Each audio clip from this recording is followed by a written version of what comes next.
Are we live? I think we're live. We're live. Hi, guys. Let's see if this is any less horribly loud. Still pretty loud. Where are you? We got some work. And everybody's going to tune out because that's just going to make it super, super loud. Hi, guys. How's everybody? See that we're Junior and Jay-Z in chat. So hello, guys. Well, Jay-Z Meister. Every time I say Jay-Z, I feel like we're talking about, like, you know, the musical artists, and I'm like, I feel like you should get to have your own identity. I don't want to downplay Jay-Z Meister's awesomeness. Ooh, this is live stream 60, guys. Hey. For anybody that did not see the pinned... Hi, Noah. Working on the Dragon Bunny. It's a weird place where it almost looks like a snake. I can't tell you how much I appreciate that. It is going to live on this set forever. It is going to live here forever. It's the Dragon Bunny set after that. Thank you. Hi, Ellery. I'm good. Got back from my trip to California right before a combo of several oh gosh, I'm so sorry. Yeah, we're just having terrible weather here, but like fires, that's something completely different. I'm so sorry. Yeah, anybody who didn't read my pinned comment on the newest video that I posted yesterday, I'm a little bit sick.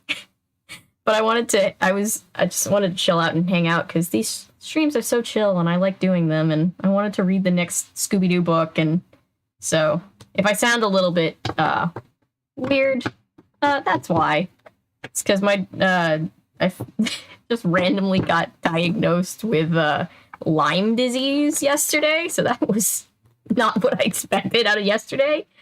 It also means that I haven't activated the P.O. box yet. I'll do that next week. I'm just thinking it through right now. Sorry, guys. Hi. If anybody wants to see, while everybody's getting settled in, this is not a Goosebumps stream. However, what am I even... Aha! This. Sorry, I'm all over the place tonight.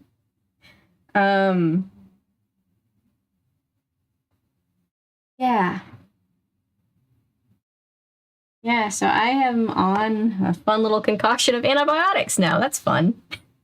But I'm just glad that, you know, curable medicines exist. Medicine is cool, is what I'm saying. Anybody wants to see what I'm doing while everybody's getting settled in, I have this. I'm officially at the place of Crazy Goosebumps Collector where I have a thing to like keep track of everything. Send you the current pics of the figure. I promise it will be cute. I know it's gonna be super adorable. I'm so grateful. Thank you so much. You guys are the best. I get to have a Noah Hutchins original. I'm so proud. I'm officially at that crazy collector place where I have now this like 11-page checklist where I'm like trying to catalog and like figure out like how many of the books I've actually managed to accumulate over time, so I can figure out which ones I need to start hunting for.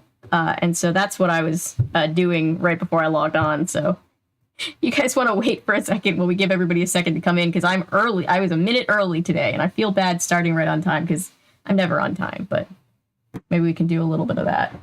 If that's, I don't know, calming to watch. Here, let's pull out book 4. Book 4. There you go. Case of the Wandering Witch. I think it takes place in a movie theater. Scooby Doo and the gang are at a screening of the exciting new movie called The Wandering Witch. They discover that there are people who don't want the movie to come out, and one of them seems to be a real witch. It's up to Scooby Doo and you to solve the mystery before it's too late. I'm very excited. I don't own any of the books, but I do have a replica of the movie version of The Haunted Mask. That's really cool. That's really, really cool.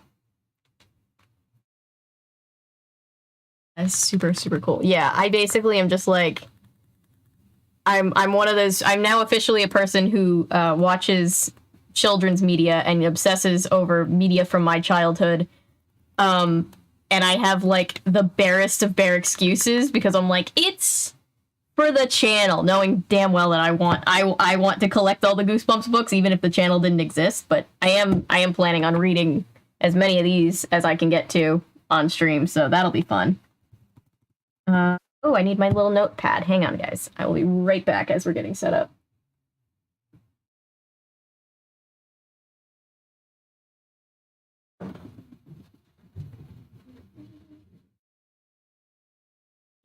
I needed new note paper because we end up taking so many notes on these streams and the Nancy Drew streams and probably also the Leighton streams. And I needed note paper, and I ended up just getting two like giant college-ruled notebooks that are, one's yellow, they're blue and yellow, which reminds me of Nancy Drew, which I like. I should decorate it because they're just like giant notebooks, and I'm like, it's gonna take up this whole desk when I use it, but this is, we have the case of the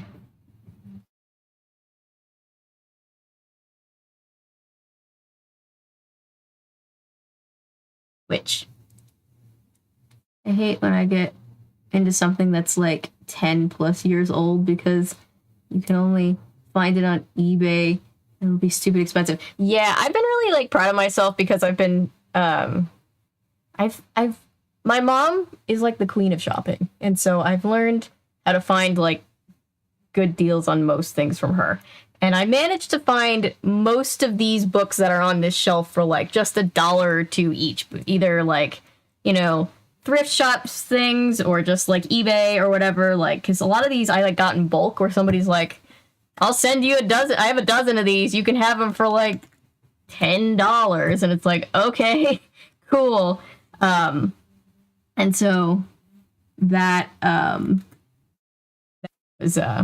was good. But yeah, there's like, it's people, some people are just like living on a different reality when they price their eBay listings, I swear. Because it's like no, it's like I have this lot of like 15 books going for $80. It's like, are you crazy right now? Hey, misfiring. Yes, a highlighter. Before I got on stream, I was cataloging all my Goosebumps and trying to figure out how many I need to track down because I'm a crazy person. I don't know where to put. I'll put it here. The highlighter can sit here for a second. Yeah, that works. Okay. Happy streaming today. Oh, I'm sorry, Patrick. Like a terrible day. I'm so sorry. Hello, everybody. Latest obsession has been limited edition dolls. I own a Rapunzel doll, but I'm not proud to say how expensive she was. I mean, if it makes you happy, like, I was talking to my brother about this because I'm one of those people that always feels guilt when I, like, spend money on something that isn't a necessity. And my brother was like, look, if it makes you happier, like, the money sitting in the bank, if it's just gonna sit there, you might as well not have it. If it's going to make you happy and, like, help your mental health, that's valid. Like, don't feel bad. Bookshelves. They get delivered tomorrow, so more room for books. Nice. Yeah. We have, my mom and I, because I live with my family, our front room, my mom and I, we've basically just taken it over with our book collections. And so it's just basically, we call it the library. And just the front room, it's just like wall-to-wall books, and we're very proud of it.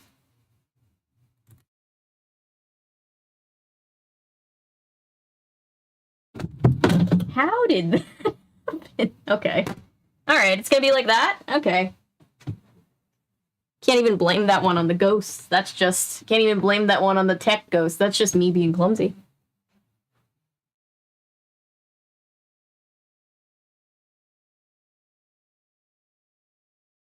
wanted it for years, and I knew it wouldn't be any lower than what I got it for. It's a lot of collectors' holy grail figure. Yeah, and that's a huge thing. Like, finding one of those big finds is a really big deal because it's like something that most people don't have because it's limited. Hi. Like, I mean, it's funny too because like I haven't collected Pops in a while, but you know, when I was actively collecting them, it's funny because I got this Loki. This was at the time just the generic Loki that you could find for like $8 everywhere. And now when people like see it, they're like, oh my God, where did you find it? And I'm like, I've just had it since it came out. It was very, very cheap. And that's kind of the other interesting thing about collecting. You never know how much people are going to be like, I have to find this thing now in the future. Yeah, I'm clumsy. It is what it is. Okay, I'm going to put the Goosebumps aside.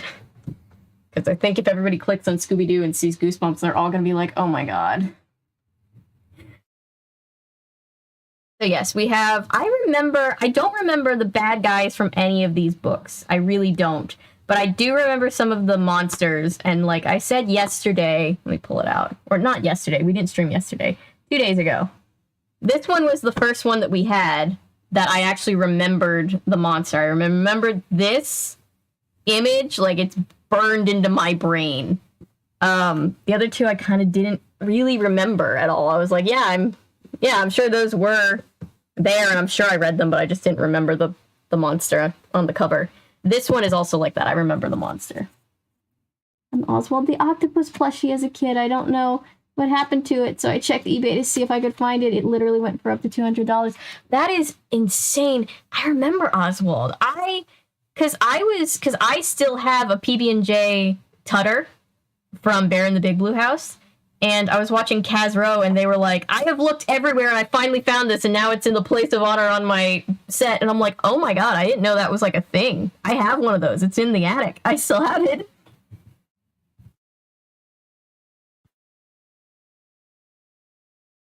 Speaking of yesterday, I hope you're feeling better. I am. I'm feeling just kind of, I said to my mom, I feel mildly like I got hit by a bus. I'm mostly just achy, though. It's one of those things where, like, I felt more sick in my life, so I feel dramatic complaining and being like, ugh. Mostly just feel like kind of sapped of energy.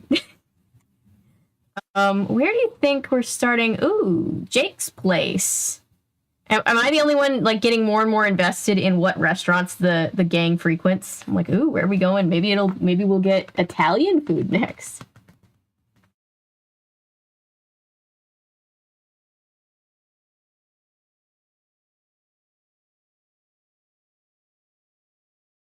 Yeah, I was in the waiting room waiting to be seen yesterday, and everybody's phone starts going off, and you just hear this like kind of like, no. It was just like, oh my God, what happened?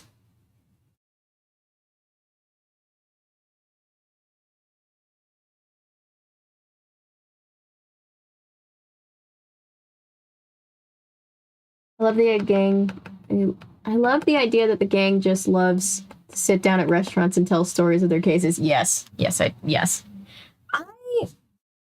My only thing that I wish that I want from this book more than what we get is I want to retcon that we are also going on the cases, because if all of our best friends are in the Miscreant Gang, why are we not also in the Miscreant Gang? I feel like we should be an honorary member. Scooby Doo and You crew of 2022. Yes. The Scooby Doo crew. Well, we had the Nancy Drew crew of 2022, and now the Scooby Doo crew. Maybe like next year, maybe it'll be a yearly thing. It'll be like, oh, 2023, we're gonna get out the Scooby Doo books again. I have a mystery in the South. They better be sitting down eating at a Waffle House. I think there might be a licensing issue, but I'm with you. Everybody. At least in Atlanta, everybody is obsessively into Waffle House. I have friends that like worked on that movie Due Date, that I guess they filmed a scene in a Waffle House, and the Waffle House employees, like the staff gave them like these like laminated bracelet things that are like free Waffle House for life, and everybody's like,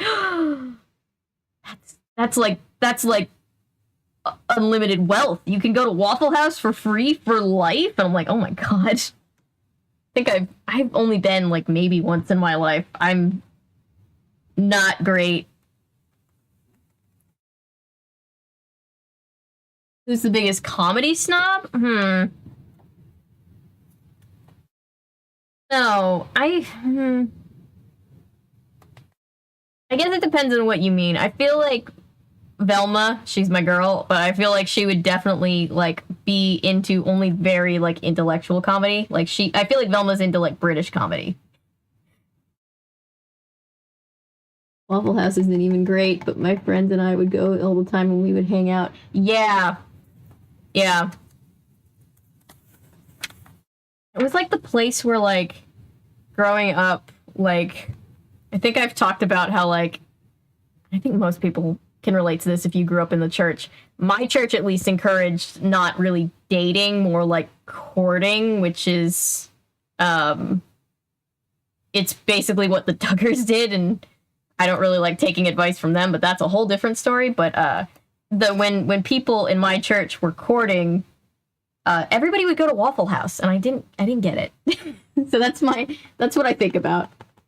Speaking of comedy, who is your favorite comedian? I love Taylor Tomlinson. I haven't really thought about it in a while. I haven't been watching any stand-up lately, actually. I went through a phase. I don't think I've seen any Tomlinson. I'll have to look that up. I went through a phase of, like, I was watching, like, all kinds of comedy specials, and then I just went through a phase where I just couldn't, they couldn't keep my interest anymore, but I should watch some more.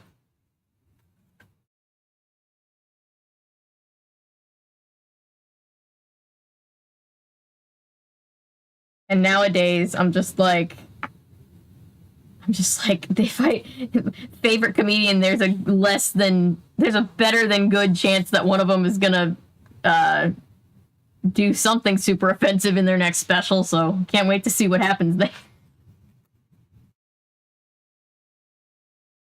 Oh my gosh, I'm trying to think.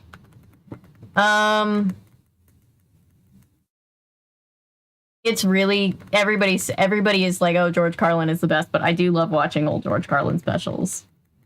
Favorite comedians. I haven't followed the life of Snoop Dogg. I should ask my mom. She's a huge fan. I think it's something with moms. Moms love Snoop Dogg. I'll check out Taylor Tomlinson. I think I've heard his name, but I've never seen any of his stuff.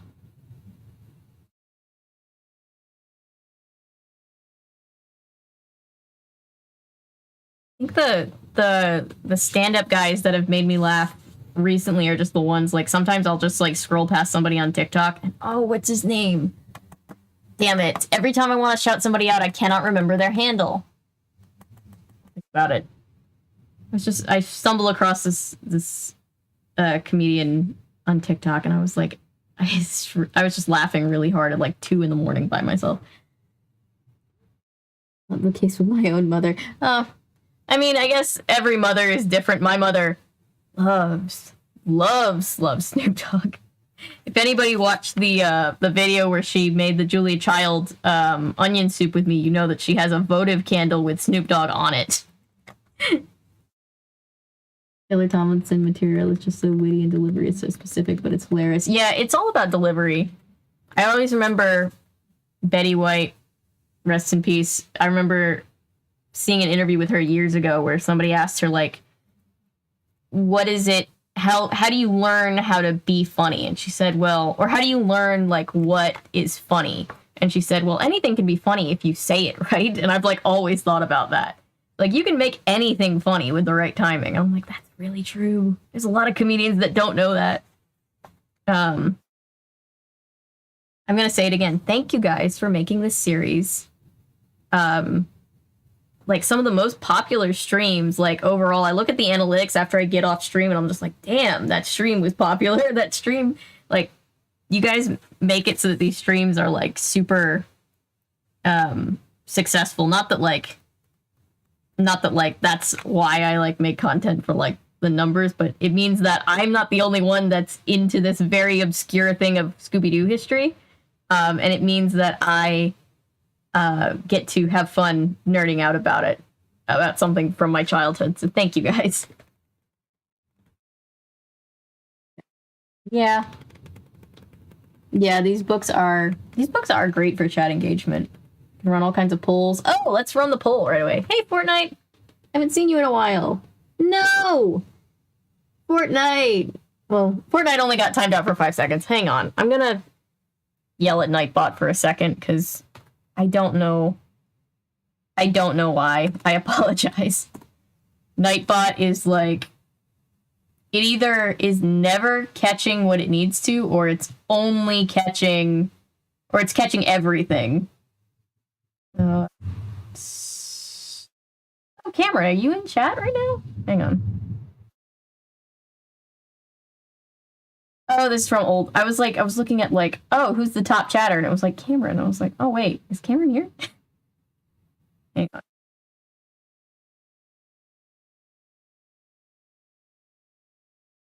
TBH, the group was full of people who thought they were better than everyone and talked shit about everyone behind their back. Yeah, I mean, like, they might be botting. Yeah, I'm sorry. Yeah, I mean, these guys are, they're our homies for sure.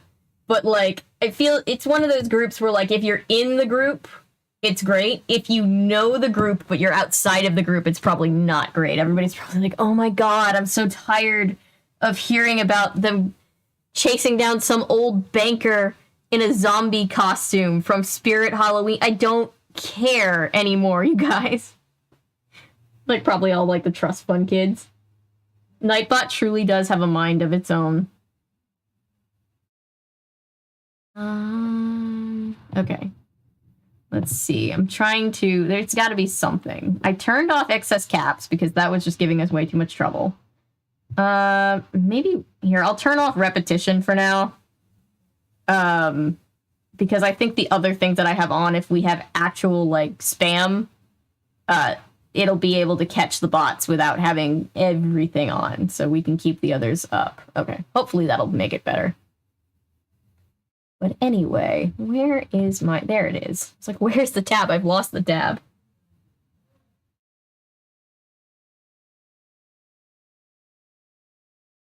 Yeah, apparently it thought you were using repetitive words, but, like, you sent one message, so I don't know why it got that. I don't know where it got that from.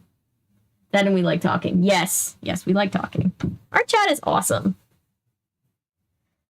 Okay, before we do anything, I'm going to run a poll. What was the other... What's the other thing? I said yesterday, oh, I should run a poll for that next time, and I can't remember what it was. Probably remember halfway through and be like, ah, that's what I wanted to do. Okay. Okay, so do we think it is a costume? Do we think it's tech? Do we think it's actually supernatural?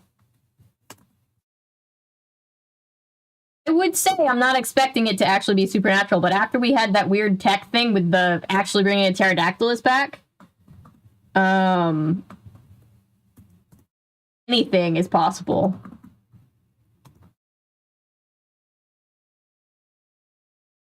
All right.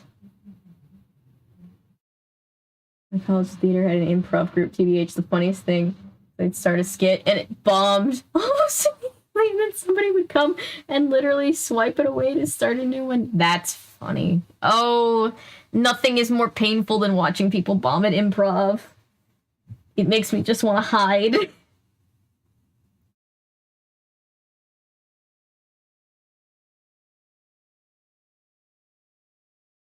Oh, I just put it together that you were talking about the improv group and not this group, but I stand by what I said. I think these guys are great to be in the group, and it's one of those things where, like, everybody else is just annoyed.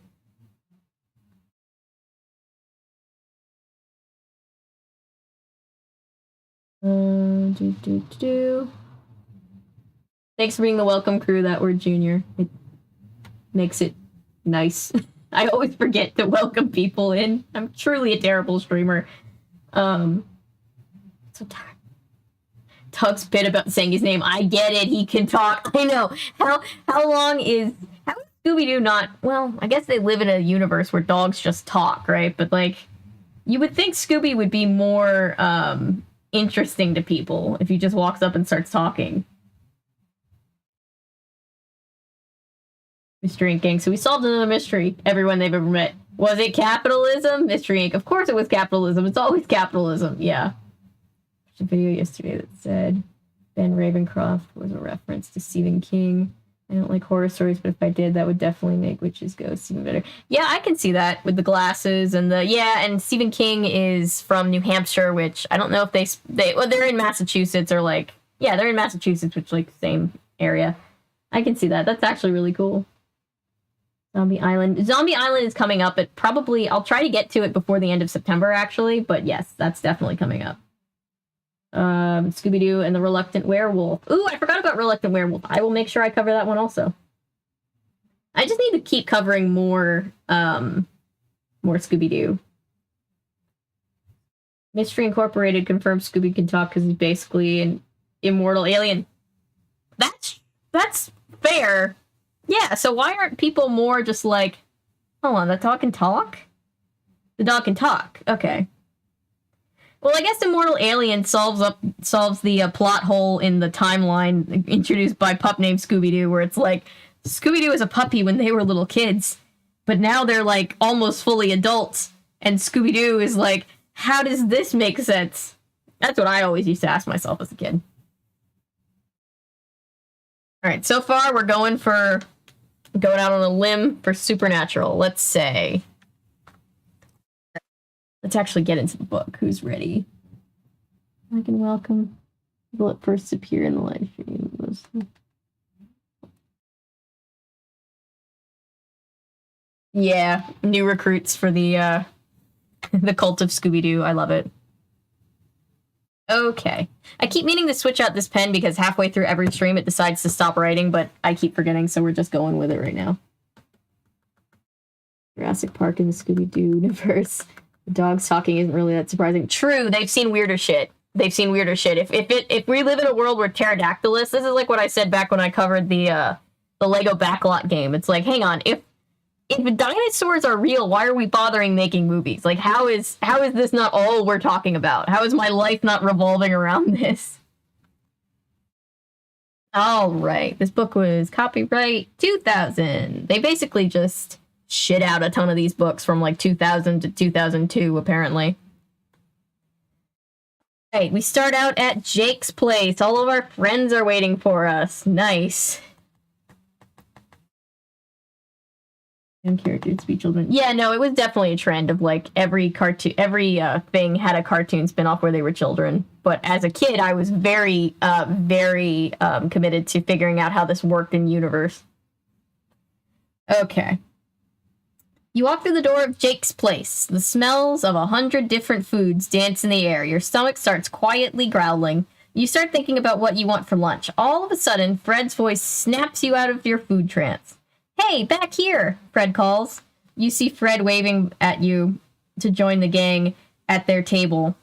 You walk to the back of the restaurant. Fred, Daphne, Velma, Shaggy, and Scooby are sitting around a big table. They have menus in front of them. I like that I'm sure that the illustrators didn't really... They probably did the illustrations after all of this was written because, like, they're describing things that I can clearly see.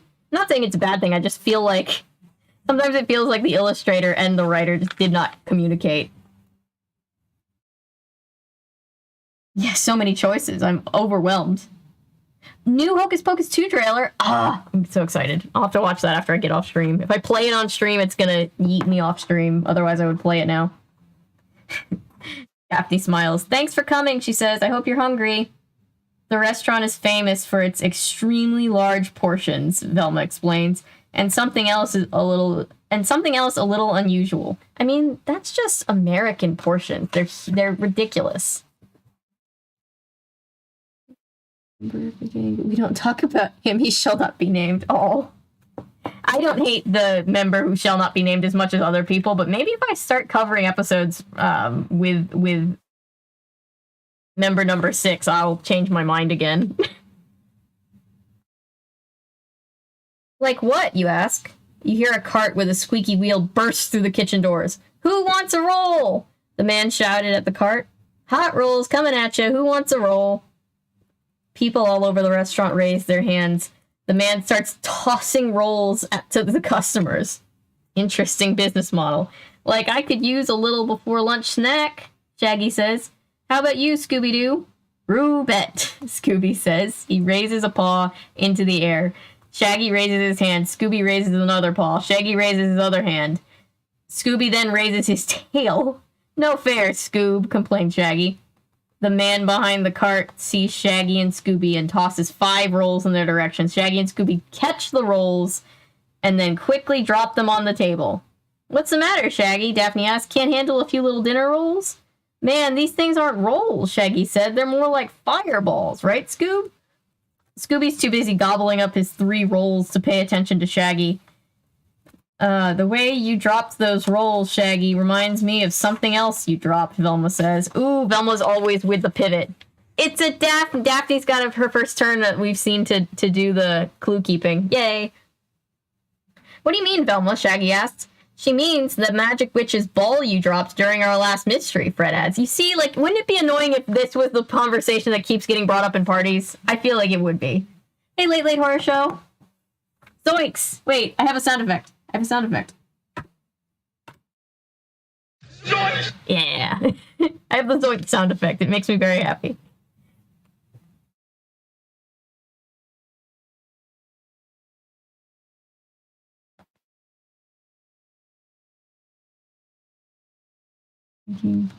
Daphne would be next to have a clue keeper. Yeah, I mean, we're not really reading them in any particular order other than just the order that they happen to be sitting on the shelf. So, because there is no particular order. So, they probably were a little bit more even, but I think we had Velma. That's what I was going to do a poll for. It was who's going to be the clue keeper. That's what it was. I'll remember it for next time. But we had Velma, then Fred, then Velma again, and now Daphne.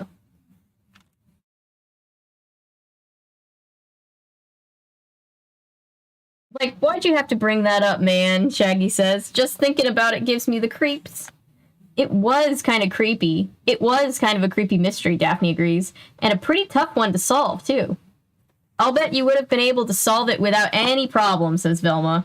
So are we just, like, maybe we're detectives, like, going off on our own? Maybe we, like, know Nancy Drew, the Hardy Boys, and the Mystery Inc. gang, and we're always so busy solving our own crimes that they just want our opinion. Maybe that's why. Maybe that's it. Maybe that's what we got going on. Trying to make this make sense in my brain. If you want, we'll show you our clue keeper, Fred offers. That way you can take a crack at it yourself. What do you say? You bet, you exclaim without even thinking. Daphne reaches into her pocketbook and takes out a small notebook. She hands it to you. I've never heard anybody but my grandmother call it a pocketbook. That's adorable.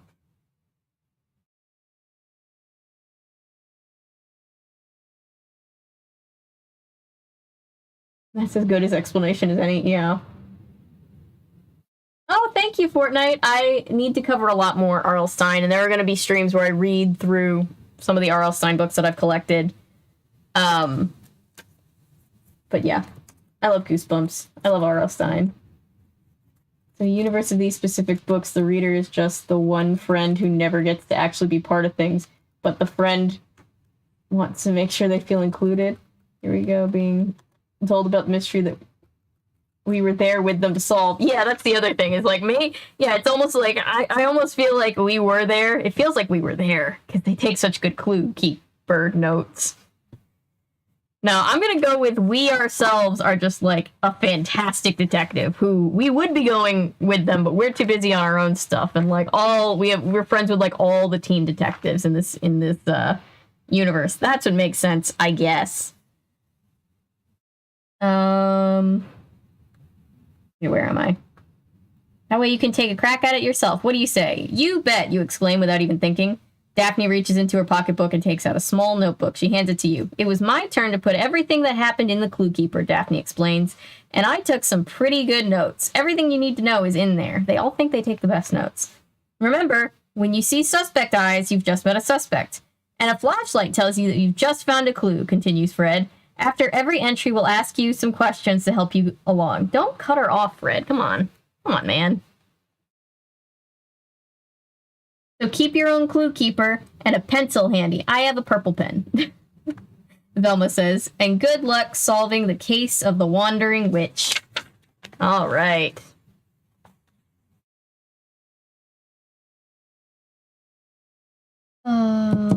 We're 50% supernatural. What do we have? Can I see the rest of it? 40% costume, 10% tech. Okay.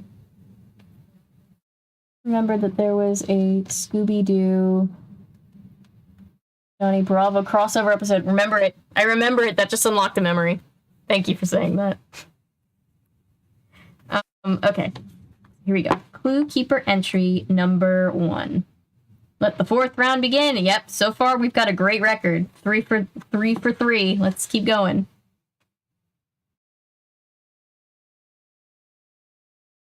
Cow says, wander by the wandering witch. I don't know if anybody can see that, but that's what this person's protest sign says. Interesting. Well, here we are, gang, Fred said as he parked the van. Galaxy Pictures, home of the wandering witch. Scooby's ears perked up. Huh? He said.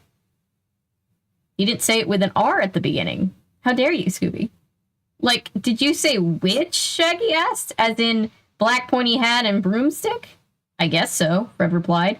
Then Scoob and I will get out of here, Shaggy said, because the one kind of witch we want to be around is the kind you make with 2 pieces of bread. Very nice pun. I like it. What kind of a witch is that? Velma asked. A sandwich, Shaggy answered. Get it? A sandwich? He and Scooby laughed. Very funny, you two. You know it's a bad joke when you have to explain it. But the Wandering Witch isn't a real witch. It's the name of the movie we're going to see. Why did you say so? Said Shaggy. Scoob and I love the movie, so let's quit talking and start walking. Come on, Scoob, old pal. Shaggy and Scooby jumped out of the van. I'm getting varying degrees of energy from these two. But yeah. I need that to be a sound on the soundboard.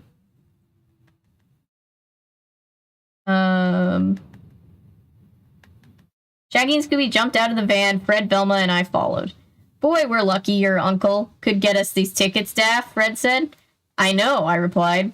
We walked across the parking lot to the building A. A woman holding a large picket sign walked around in front of the building. A cow says, wander by the wandering witch, Velma read. Shaggy laughed when he heard this. What's so funny? Asked the woman holding the sign. Like, I didn't know the cows could talk, Shaggy says. He's never seen a Chick-fil-A commercial. He's never been exposed to that. The woman frowned at Shaggy. The sign doesn't say a cow, the woman explained. It says a cow. It stands for the American Council of Witches. I'm Jane Torrance, the president. Suspect alert. We have a suspect.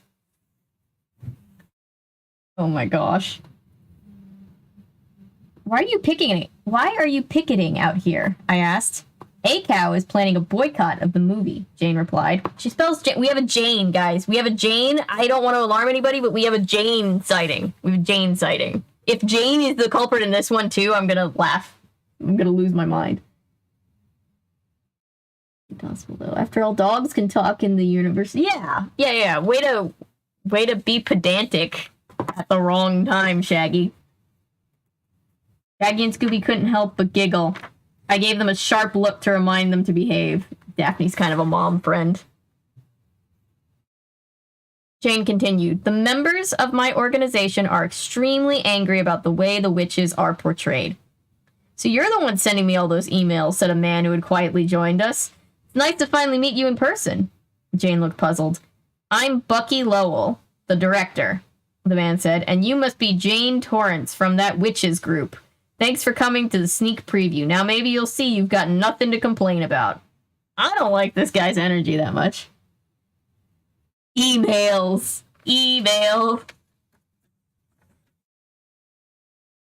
This was before Twitter. She couldn't tweet at him. She emailed him. We haven't seen the movie. Maybe she has a point. We haven't seen it yet. I hope you're right, Jane replied, because believe me, you don't want to get a cow angry. Because, man, there's nothing worse than an angry cow, Shaggy whispered to Scooby. The two of them started to giggle. Bucky Lowell turned and looked at us. And you are? He asked. I guess we're not supposed to... the director, Bucky, is the one that we're not supposed to suspect, but I suspect everybody. I suspect absolutely everybody. No one is safe. It could have been Scooby. I don't know. I stepped forward. I'm Daphne Blake, I said, and these are my friends. This is Fred, Velma, Shaggy, and Scooby Doo. I'm glad you could join us today, Bucky said. I'll tell you, this is going to be one... Is anybody else just picturing Bucky Barnes in like a Steven Spielberg baseball cap? This is going to be one unforgettable afternoon. Why don't you go inside and have some refreshments before we get started? Refreshments, Shaggy asked. Now you're talking. Last one inside is a stale bag of popcorn. He and Scooby raced to the door. Fred, Velma, and I said goodbye to Jane. It was nice meeting you, Jane, Fred said. I guess we'll see you inside. Are you kidding? Jane replied. I wouldn't miss it for the world. It's not every day you get invited to a studio sneak peek preview of a big movie studio. I'll be in just before the movie starts. But I thought she was mad about the movie. I'm confused. I'm already confused. Okay. Hey, Fred, hurry up, man, Shaggy called. Like, we need the tickets to get inside. Scooby and I are starving. Don't know what they like more, I whispered to Fred and Velma. The movies or the popcorn? The three of us laughed as we walked into the door. Yeah, I feel like it's the popcorn.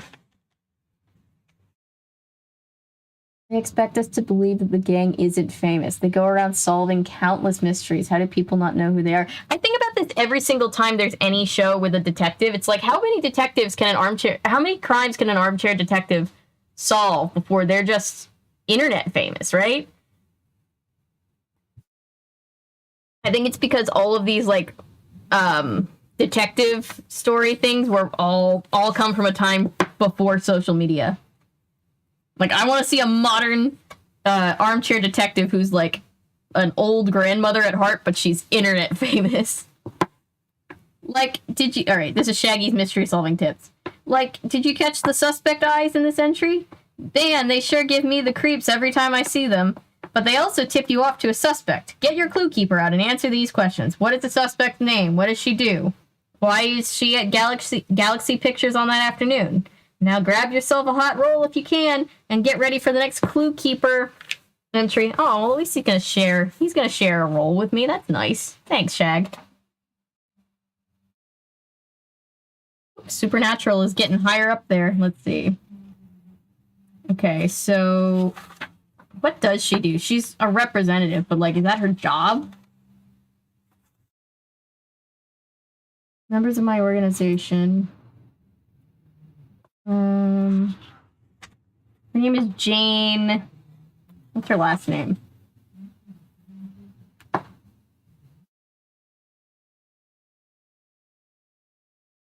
Jane Torrance. It's the last names that always get me. All right, so Jane Torrance is suspect 1. Suspect. I'm trying to... My handwriting is so comically big, I always feel like I'm not fitting enough stuff on each line. Writing. Let's see. Jane, and she spells it with a Y. I don't know if that makes her more or less suspicious. Torrance says somebody with a Y in her name. Anyway. Let's see. Jane Torrance. I guess she is a...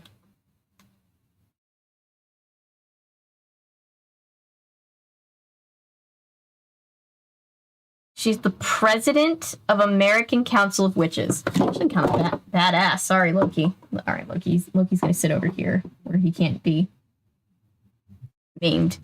Suspicious, yes. Don't be suspicious. Don't be suspicious. Okay, so job is... I am president of the Homeowners Association. Does anybody remember Over the Hedge? President of American Council of Witches.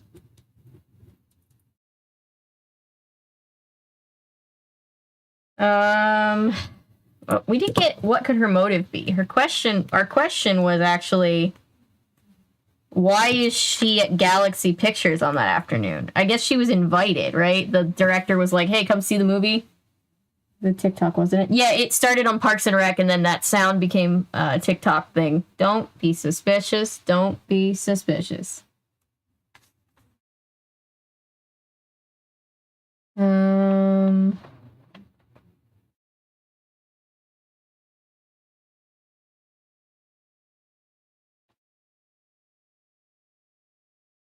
gonna do a sneak preview.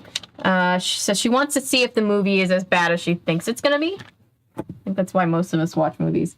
Topic of Witches, my friend group and I have now amassed enough people who are vaguely pagan that we're talking of forming an actual coven of sorts. Yay! Nice, nice, nice.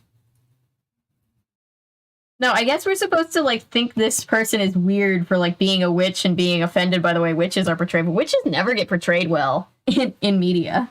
I think she might have a valid point if this is how the witch is, if this is how witches are portrayed in this movie. I might see where she's coming from. Why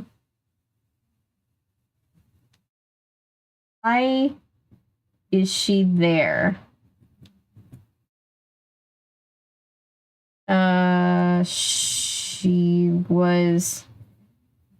Well, she was protesting. She was protesting...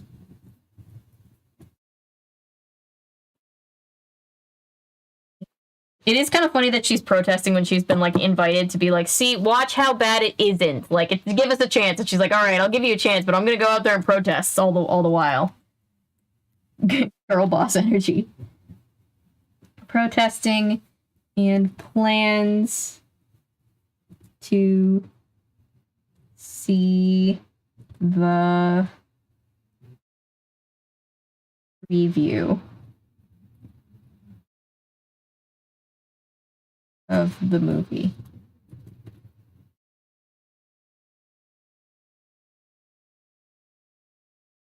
I should chew on this part of the pen. My mom would kill me. Okay. And I'm just gonna put what her motive could be in the chat notes. So what's her motive, I guess? She obviously hates... she hates the movie and it's not even out yet.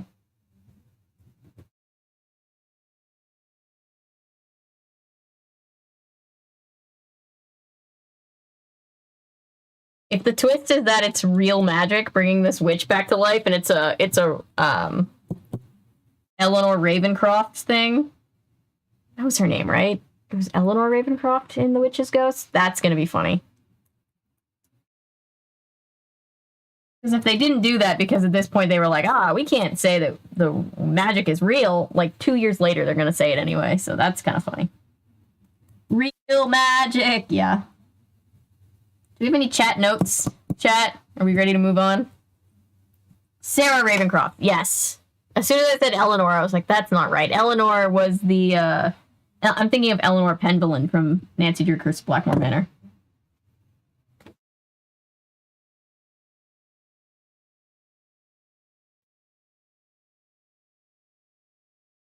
All right, so let's move on to Clue Keeper entry number 2.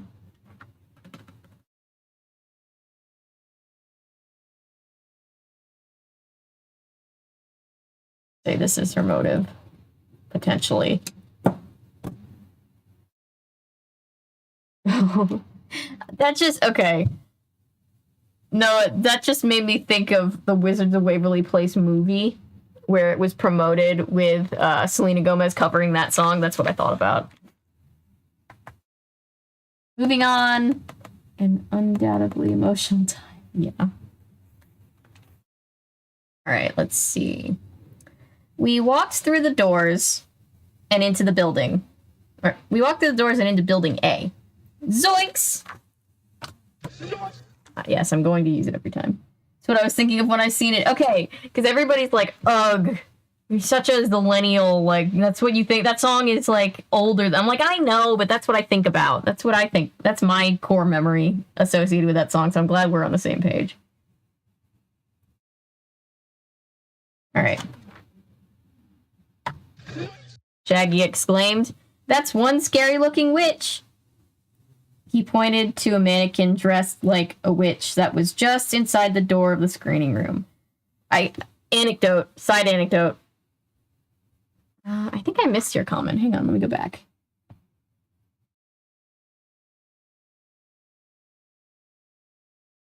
Steins, Haunting Hour.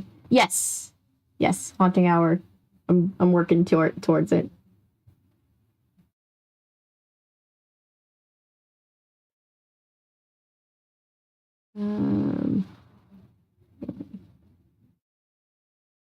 Yes, copy that. Haunting Hour. That'll be a fun video. When I was like 8, if you guys know how I started covering Beyond Belief because that one episode with the Grim Reaper terrified me.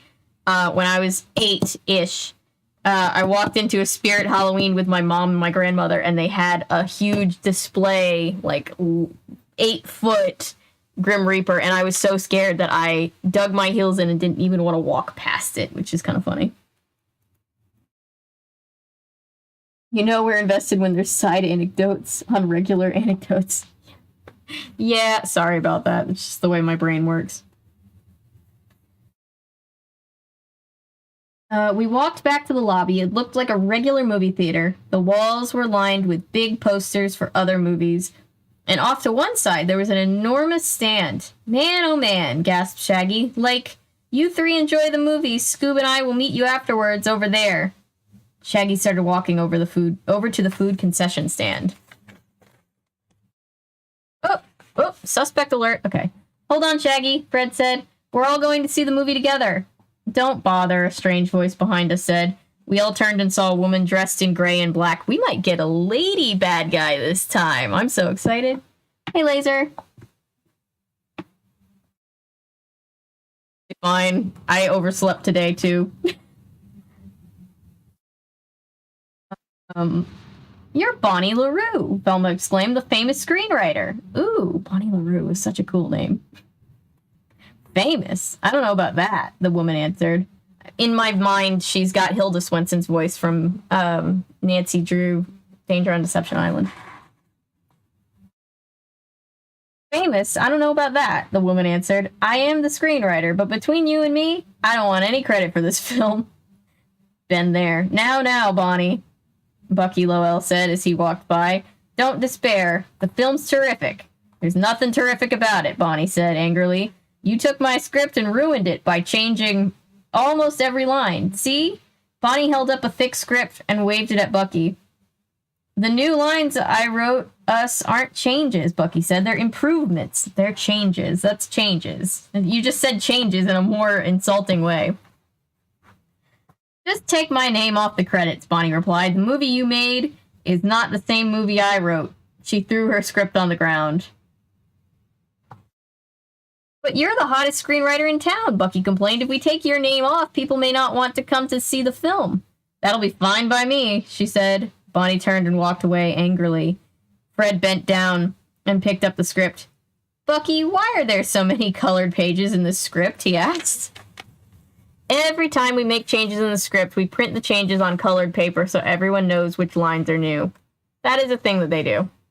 You'll get like, oh, this is the pink copy. This is the yellow copy. I hope you kids enjoy the film. See you inside the theater. Bucky continued on his way. Jeez! Thelma said, flipping through the script. It looks to me like there are more colored pages than plain ones. I guess that explains why Bonnie is so mad, I suggested. Like, I don't know about the rest of you, but I'm starving, Shaggy said. Ree-roo, Scooby agreed. It'll never not be funny. Then let's go get that popcorn, Scoob, Shaggy said. All right. Fred's mystery-solving tips. Did you notice the suspect eyes in entry 2? Yup. Oh, it didn't say the exact page. They weren't doing that in this one, I guess. Grab your pen or pencil and use your clue keeper and answer these questions. What is the suspect's name? What is her connection to the movie? What is she angry about that could make her a suspect? Okay, the questions are a little more comprehensive tonight. I see you guys. They're not changes. They're changes, but worse, right?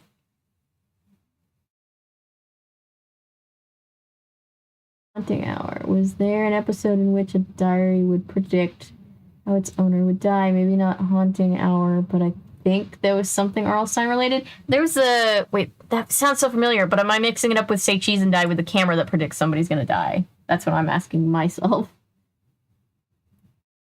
Especially to another neurodivergent, half the fun is remembering things and keeping track. Yeah. And not spending forever backtracking and remembering that not everyone is neurodivergent, so they might appreciate the process as much as... Yeah. Yeah.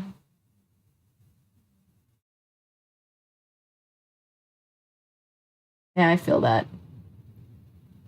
I think Bonnie is the culprit on this. Okay, interesting. We haven't had a girl culprit yet, you know. Equality. Girls can commit crimes, too. Hey, Cameron. Disenchanted trailer just dropped. Interesting. Hi, Cameron.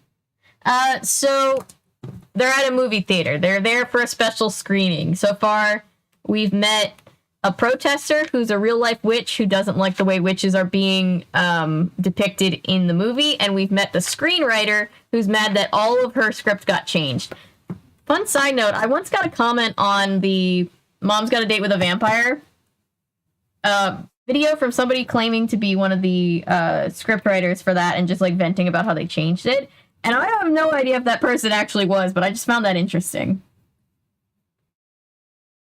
We need more girl boss feminist icon, female criminals, LMAO, JK. Yeah. Yeah, just shake it up one time. Okay. I'm gonna say I haven't put her motive here. I'm just gonna say motive.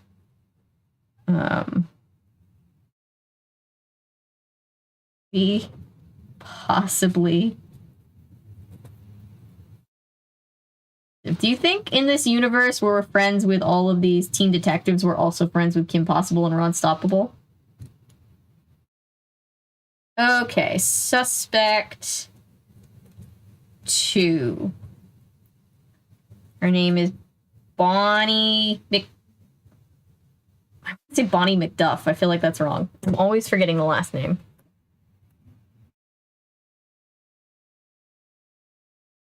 Scooby Doo, which flick to watch with which? What's her name? Bonnie LaRue. LaRue. I was very wrong. Bonnie LaRue. Did anybody have the book as a kid, Dear Mrs. LaRue, about the little dog writing his owner from boarding school, like from obedience school? I'm all for us knowing Kim and Ron, and Rufus, of course, yes. Obviously Rufus. I think Kim and Ron were one of my first, like, ships that I, like, hardcore shipped as a kid. Before I even knew what shipping was. I was just like, they have to end up together. So what are my questions? What's her name? What's her connection to the movie? Why is she angry?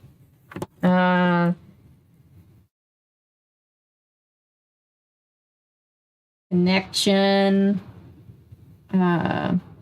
she's the script writer.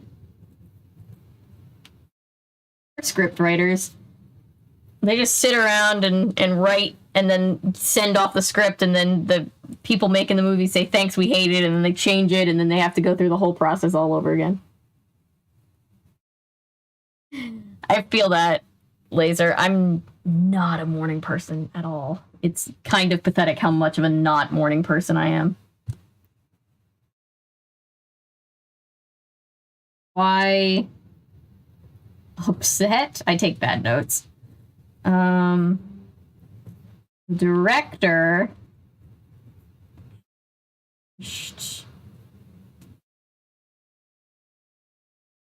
A whole script. Oh, we're using up more of our notepad today. And then chat notes. Chat notes, I don't know. She gives off girl boss energy.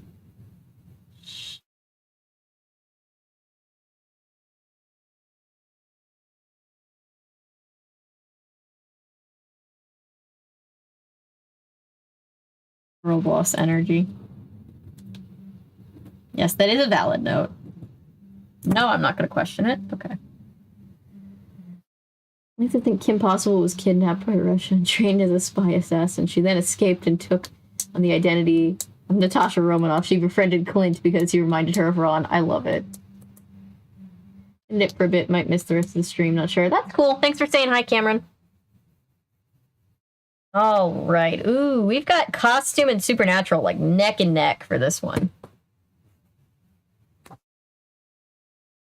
Don't let me forget next time to run the poll about who's taking the notes. I knew I was going to remember as soon as I was done.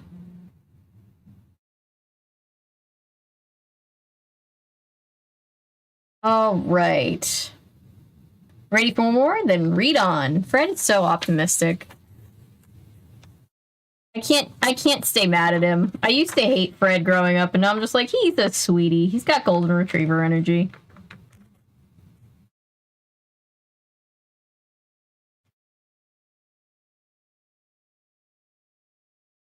Clue Keeper entry number 3. The three of us walked over to the concession stand and stood behind Shaggy and Scooby. They were standing in front of the counter, looking at all of the goodies. Have you made up your mind yet? Asked the woman standing behind the counter. She was dressed in a red usher's uniform. Oh! Oh! All 3 suspects are women! Girl boss suspects. I don't know why I'm so happy about this. She was dressed in a red usher's uniform. Shaggy looked at the woman behind the counter. We'll have 1 humongous popcorn, please. The woman started filling a truly humongous bucket of popcorn. Suddenly, the lights flashed in the lobby. Man, looks like someone forgot to pay the electric bill, Shaggy said. That just means the movie's about to begin, the woman said. And you don't want to miss the beginning. If you do, you'll be lost the rest of the movie. My church used to do that before the service started. They used to, like, flash the lights like a movie starting. It was weird. Anyway, off topic. How do you know about the movie? I asked. I thought no one's seen it yet. I'm in it, the woman replied. You're an actress? I asked. My name's Lydia Monroe. The woman replied. Suspect list. Shaggy took the humongous bucket of popcorn and asked, if you're an actress, like, what are you doing selling popcorn? Shaggy, I scolded. That's all right, the woman said.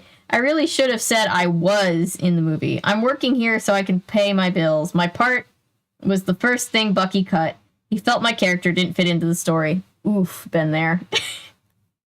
Here, so many extras are like featured people. You just get cut and you're like, no, my part. Oh, we're tied. We're tied supernatural or costume. 50 or 47-47 with 6% going to tech.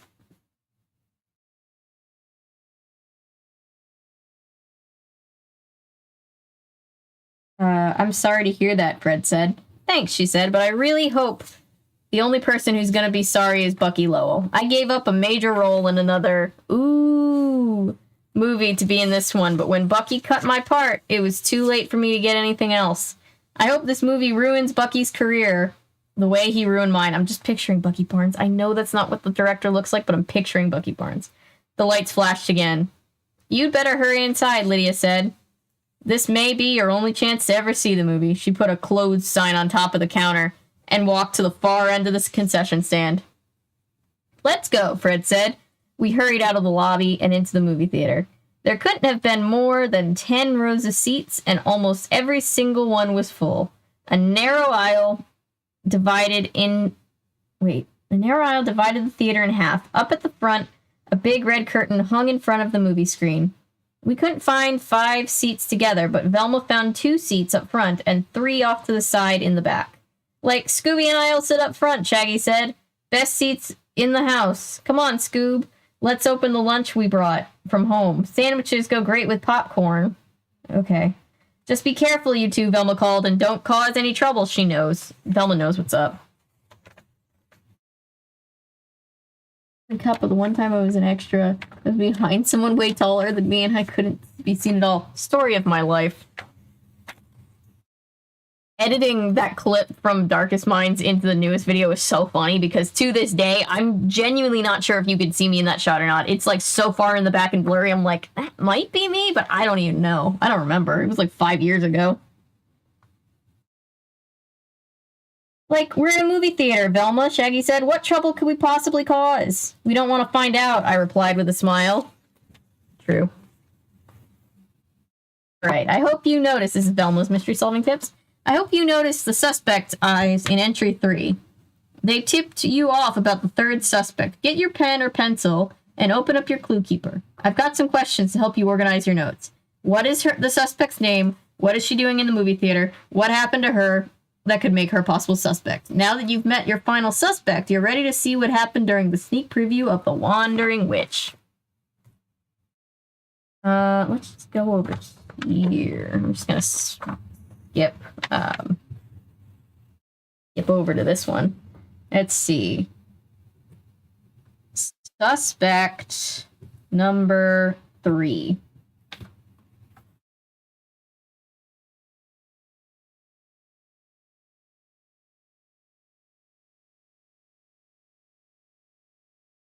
Lydia Monroe.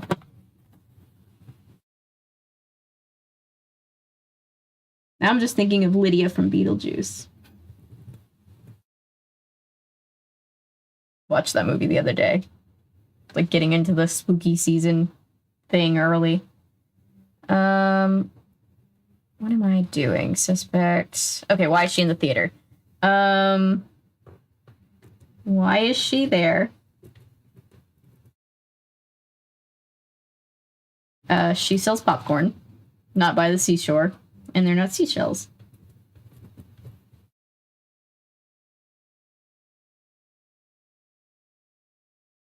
Boots, Lee from Beetlejuice, and Bucky Barnes would actually make a fairly decent couple. Honestly, yeah. Yeah, I mean, later phase Bucky is a little too old for Lydia, but like early Bucky, like when he's just going off to war, I can see it. I can see it. Okay, so she sells popcorn. What happened?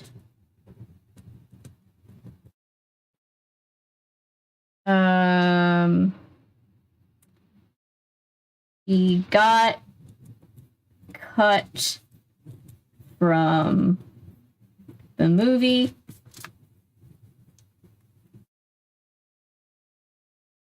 And lost out on another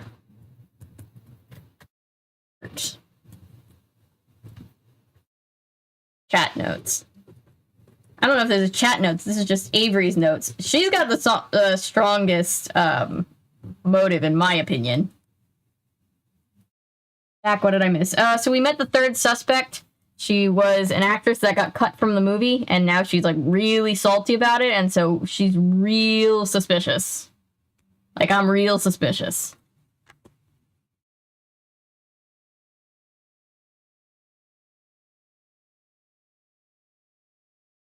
Chat notes. I would also want that director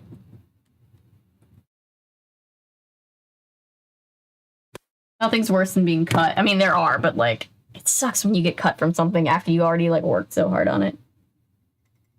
Don't forget, suspect everyone. I know, right? I want to suspect even the director, and the book's like, nah, he's cool. And it's like, why?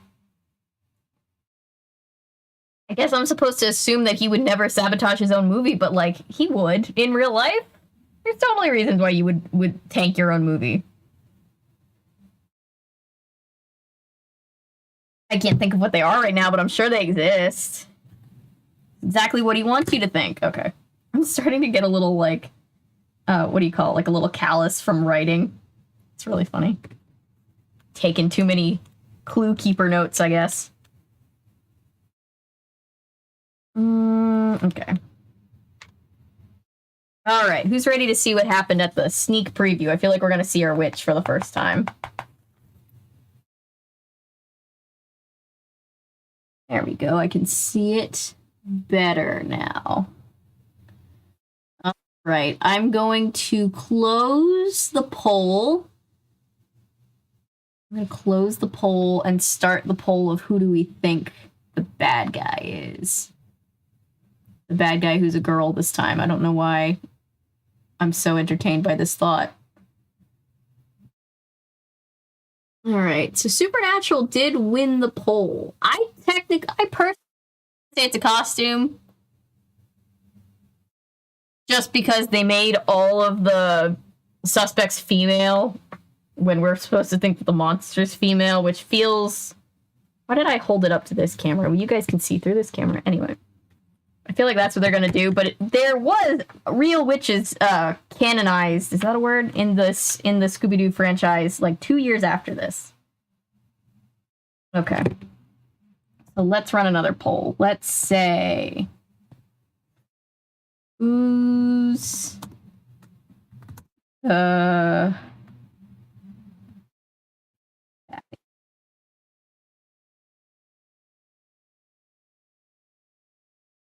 Who's the girl boss culprit? Shut up. Yes, it is. Girl boss is a word. It's a word now that I wrote it.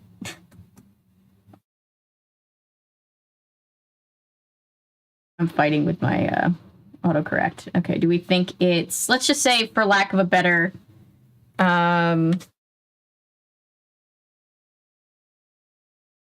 Jane the Witch and Protester. I was gonna say witch protester, but that makes it sound like she was protesting with witches.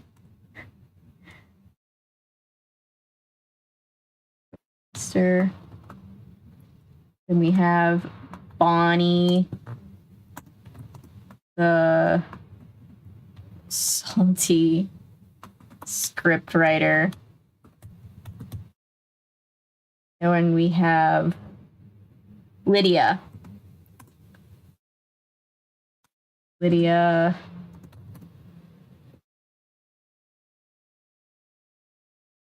Struggling actor. All right, vote away.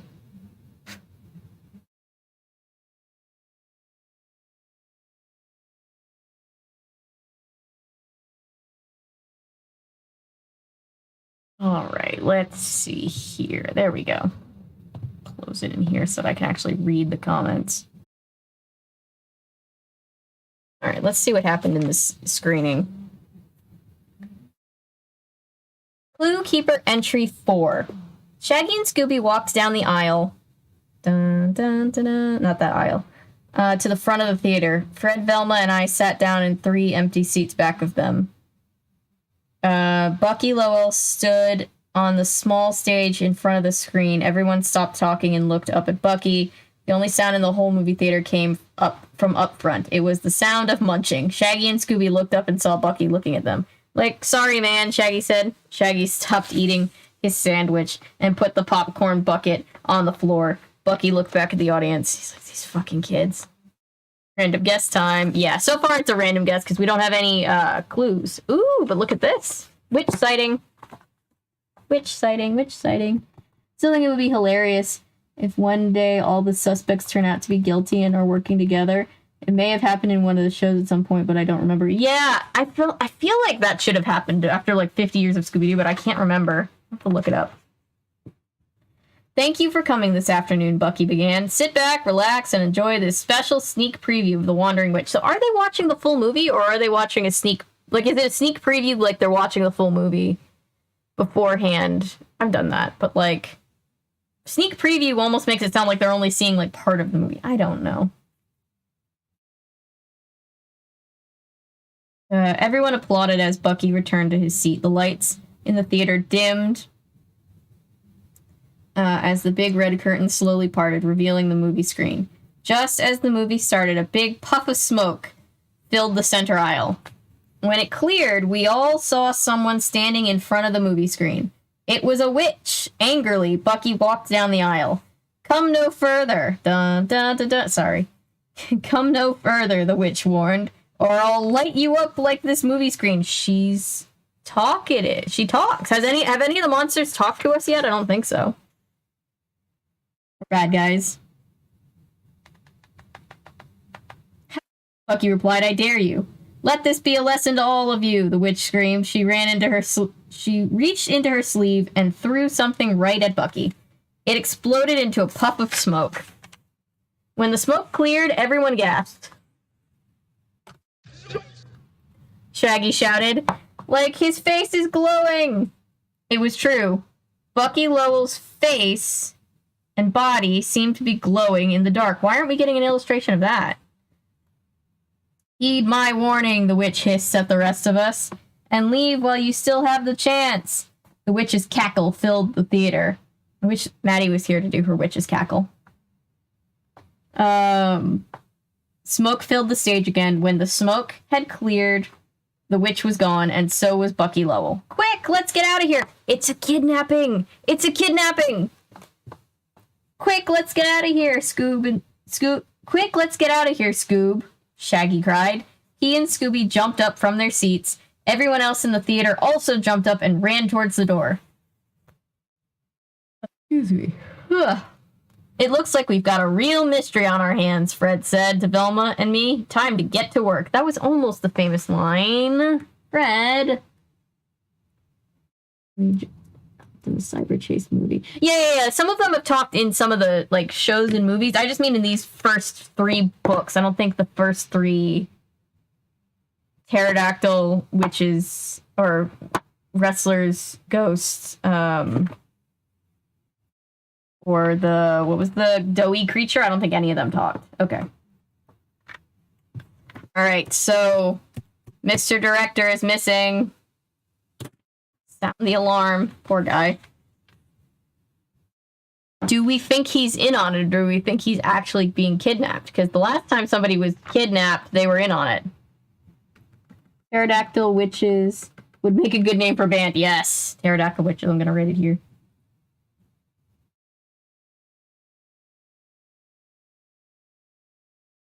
Pterodactyl witches.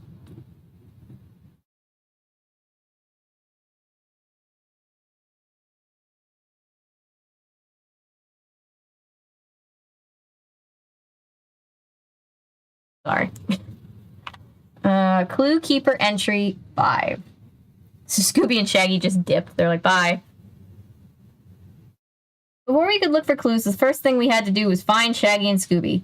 I'll bet I know where they're hiding, Velma said. Why don't you two look around for clues in here? I'll go out into the library and get Shaggy and Scooby, into the lobby and get Shaggy and Scooby, and see if I find anything out there. Sounds like a plan, Fred said. Velma went back into the lobby. She didn't see Scooby and Shaggy, so she headed outside to look. Velma walked away as Shaggy and Scooby climbed out of the cabinet. They told me all this later. I love the retconning of, like, how they know stuff that they weren't there to see. Anyway. Let's look around, Scoob, Shaggy said. You start at that end, I'll start at this end. Scooby walked to the far end of the concession stand. He put his nose... Oh my gosh. Sorry.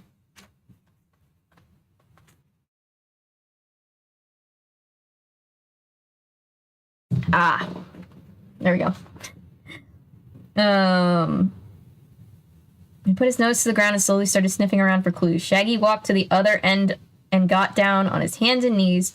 He looked all over for clues. When Shaggy and Scooby met back in the middle, they stood up. Yikes! Scooby shouted.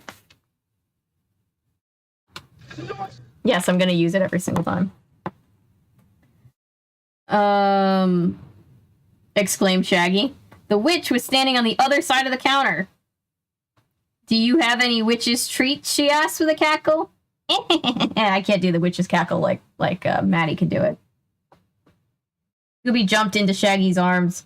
Shaggy ran down to the far end of the concession stand, but there was no way out. Man, oh man, Shaggy exclaimed. They ran back to the other end of the concession stand, but the witch was standing there.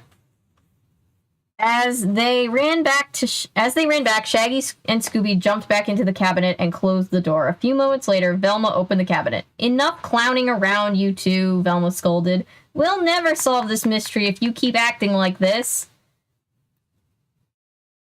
But that witch showed up again, Shaggy said. She chased us around the concession stand.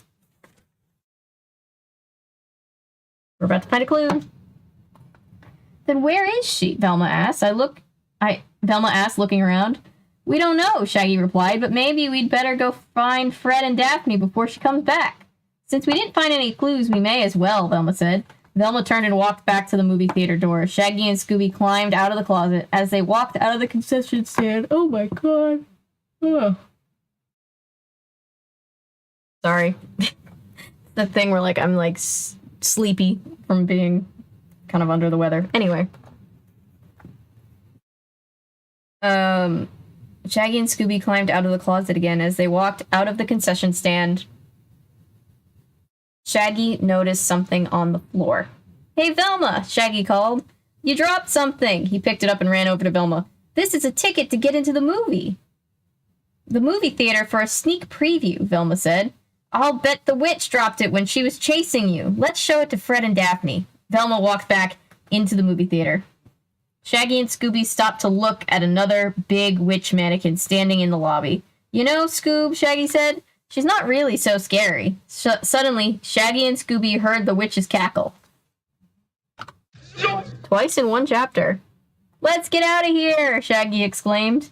Shaggy and Scooby zoomed out of the lobby and back into the movie theater. Admit 1, the Wandering Witch.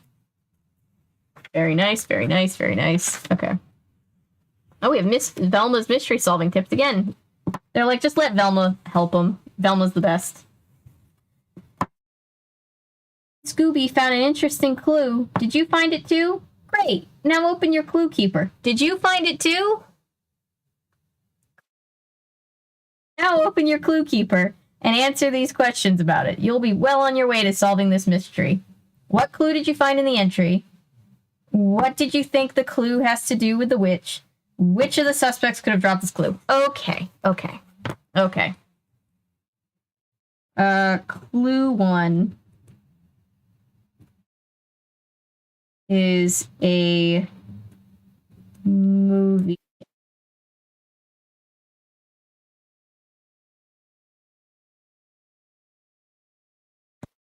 Who do we think? So what do we think it has to do with this, and why do we think, like, who do we think is most likely to drop a ticket? I feel like the protester lady wouldn't be buying a ticket, right? Like, I feel like she would go if she was, like, invited to go see it, but I feel like if you're protesting something, you're not going to pay money for it, right? But then also, it's like, would the writer of the movie, would the writer of the movie be needing a ticket? I guess they all need tickets, but I don't know. Who was going in? Maybe they weren't all going to see the movie. Now I'm getting way too into it. Let me look. Let it make it so you guys can look too. Bum, bum, bum.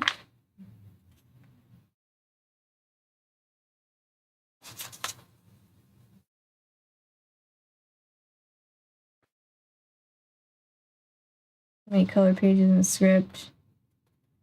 Did somebody not even go to the movie? Was somebody not there? Because somebody said they'd meet them in there. Maybe it's just me. Maybe I'm too invested in this.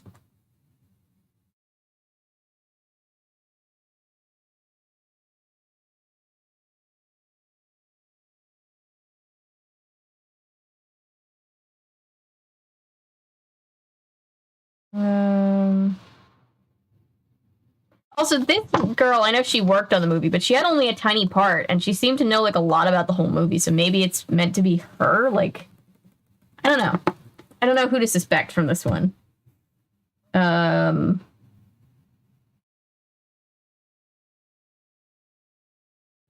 chat note / Avery's note. I am confused. Oh my god. It's funny when, like, a children's book confuses me. It's funny. Whoops. No, don't open DaVinci Resolve. I didn't need DaVinci Resolve.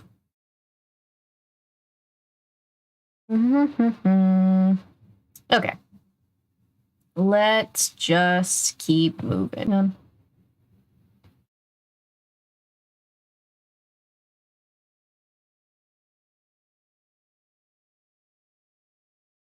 Did I lose you guys? Are you guys still seeing me?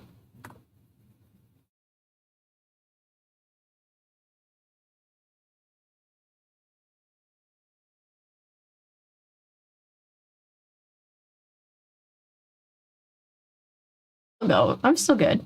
I'm back. Okay, how long was I gone? Was I gone for like, did you guys see the end of that chapter? Was the chapter just, do I need to reread a chapter? Because I had no idea until just now.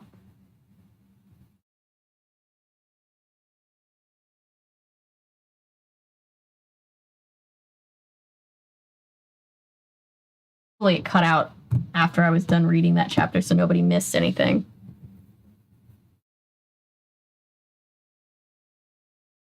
Talking about who dropped the ticket. Okay. Cool. So nobody missed anything except me just being confused by a children's book. That's fine. Yeah, I just saw it pop up saying disconnected, and I was like, what? No! You're not allowed to be disconnected. That's not how this works. Okay. Cool. So let's just move on to the next, what are we on? Entry number 5? Entry number 5, maybe. No, we did 5. 6. We're on 6. Okay. I like how it looks like Velma's doing Thriller. Oh, I love Velma. The boy's just tearing in. Shaggy and Scooby burst through the movie theater doors. Make way, Shaggy shouted. There's a witch after us. He and Scooby ran down the aisle and jumped onto the stage. In the blink of an eye, they were hiding behind the heavy red curtain. All right, you two, I said. Come on out. There's no witch in here. It became very quiet on stage. We couldn't even hear Scooby's knees knocking together like they do when he's really scared. Why do they... Scooby and Shaggy never stop hanging out with their friends even though they're terrified. That's kind of sweet, actually.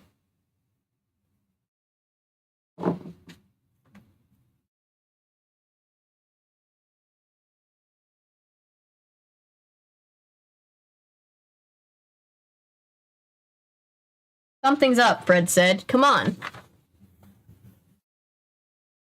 I would love if the suspect said, I want that movie to be more popular, so I decided to cause some controversy. So I decided to dress as a witch and scare people. That's what I'm saying. Like, if it turned out the director was trying to do this for a publicity stunt, I would believe it. So why am I not at least entertaining the idea that he could be the bad guy? There's always one character in this book where they're like, don't worry, they're innocent. And it's like, okay, but why? We all climbed up onto the stage. Fred pulled back the curtains. Jinkies! Oh! Jinkies! They're really heavy on the catchphrases today. They're gone! Velma exclaimed. And it was true. Instead of Shaggy and Scooby, all we could see was the wall. Velma took a closer look. Do you see what I see? She asked. Fred and I also got closer. We could barely make out the outline of a large rectangle on the wall. We do now, Fred answered. He ran his hand along the outline. At one place, he pushed against the door. We all heard a click, and the rectangle moved. It was a door. The door opened into a small utility closet, and inside, Shaggy was standing on a small crate, holding Scooby in his arms. Like, don't you guys know how to knock? Shaggy asked. Enough fooling around, Velma said. Come on out so we can look for more clues. But what about the witch? Shaggy asked. Isn't this a clue? This is technically a clue. There's no witch here, I answered. It's perfectly safe. Scooby jumped out of Shaggy's arms. Shaggy started to step off the crate, but he lost his balance. He tumbled into the floor, knocking the crate over. Underneath it was another crate, which was a little smaller than the first. The words Property of Galaxy Pictures were stamped in big white letters across the side. Fred opened the top. Inside, we found all kinds of makeup from lipstick to eyeshadow to foundation to fake eyebrows to colored contact lenses. We also found a bag of small white balls. Hey, look, Scooby, Shaggy said. Ping pong balls. Let's have a catch. With ping pong balls? Shaggy grabbed one of the white balls. I'm such a child. He tossed it gently to Scooby. Scooby caught the ball. Scooby then pretended to be a baseball pitcher. He stood straight up and held the ball in his front paws. He pretended to look over to first base, then pretended to look to signal the catcher. Scooby went into his windup and threw the ball to Shaggy. Yeah, Nightbot, we're all behaving. Calm down. Oh, this is a very big box. They said a smaller box. Scooby threw the ball so hard, when Shaggy caught it, the ball exploded into a puff of smoke. After the smoke cleared, the strangest thing happened. Shaggy, I said, you're glowing. Shaggy!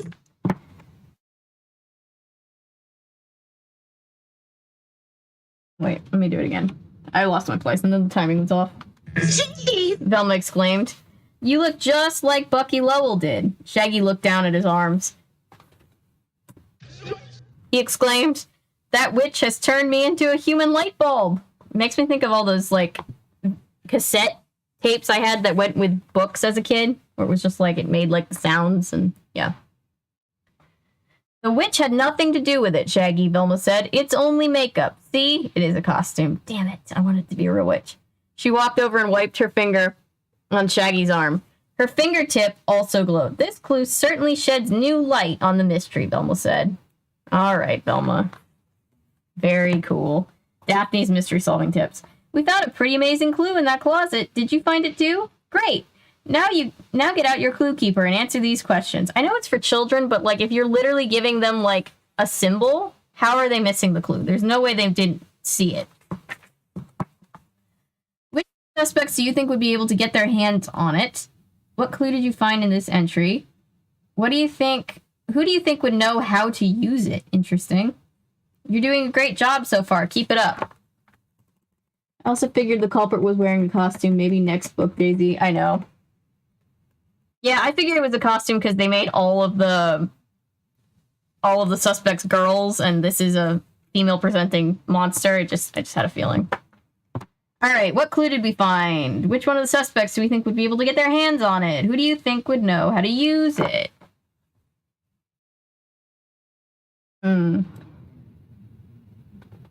Let's see. Clue 2. All hope is not lost yet. Supernatural entities can, like, make up to maybe she is a stylish witch. True. Yeah, maybe next time. Ghosts probably like makeup, too. When I'm a ghost, I'll probably still like makeup. Maybe if I'm a ghost, can I just pick how I present? Because then I could just always look like I'm wearing makeup. I don't know how ghosts work. I don't know that much about how ghosts work, apparently. All right, clue 2. Box of stage makeup. Okay, so the questions are interesting on this one. It's who do we think would be able to get their hands on it? And who do we think would be able to use it? Property of Galaxy Pictures.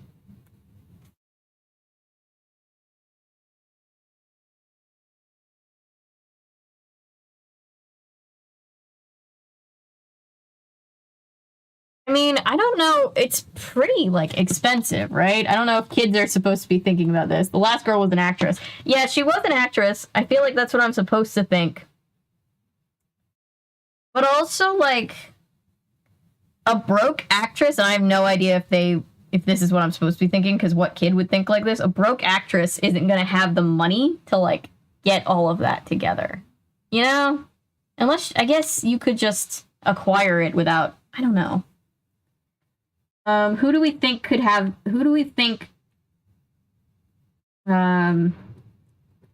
get their hands on that much stage makeup? Because I guess I'm supposed to rule out the protester, right? But Bonnie, like, just a thought, Bonnie, the scriptwriter, is in the movie industry.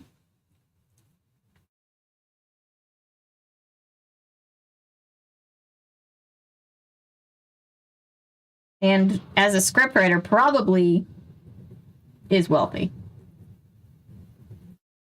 If she's as successful as they said she was.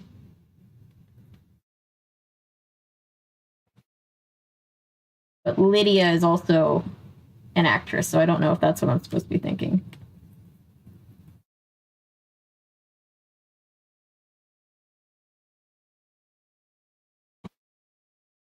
Scriptwriter could have an in. Yeah, scriptwriter could have an in for sure. Oh, so far, I don't have a reason to suspect the protester. So far, everything's kind of pointing away from her if I'm looking at all of the suspects together, but, you know, that's just me. Okay. Let's go now to... You're doing a great job so far. Keep it up. You're doing amazing, sweetie.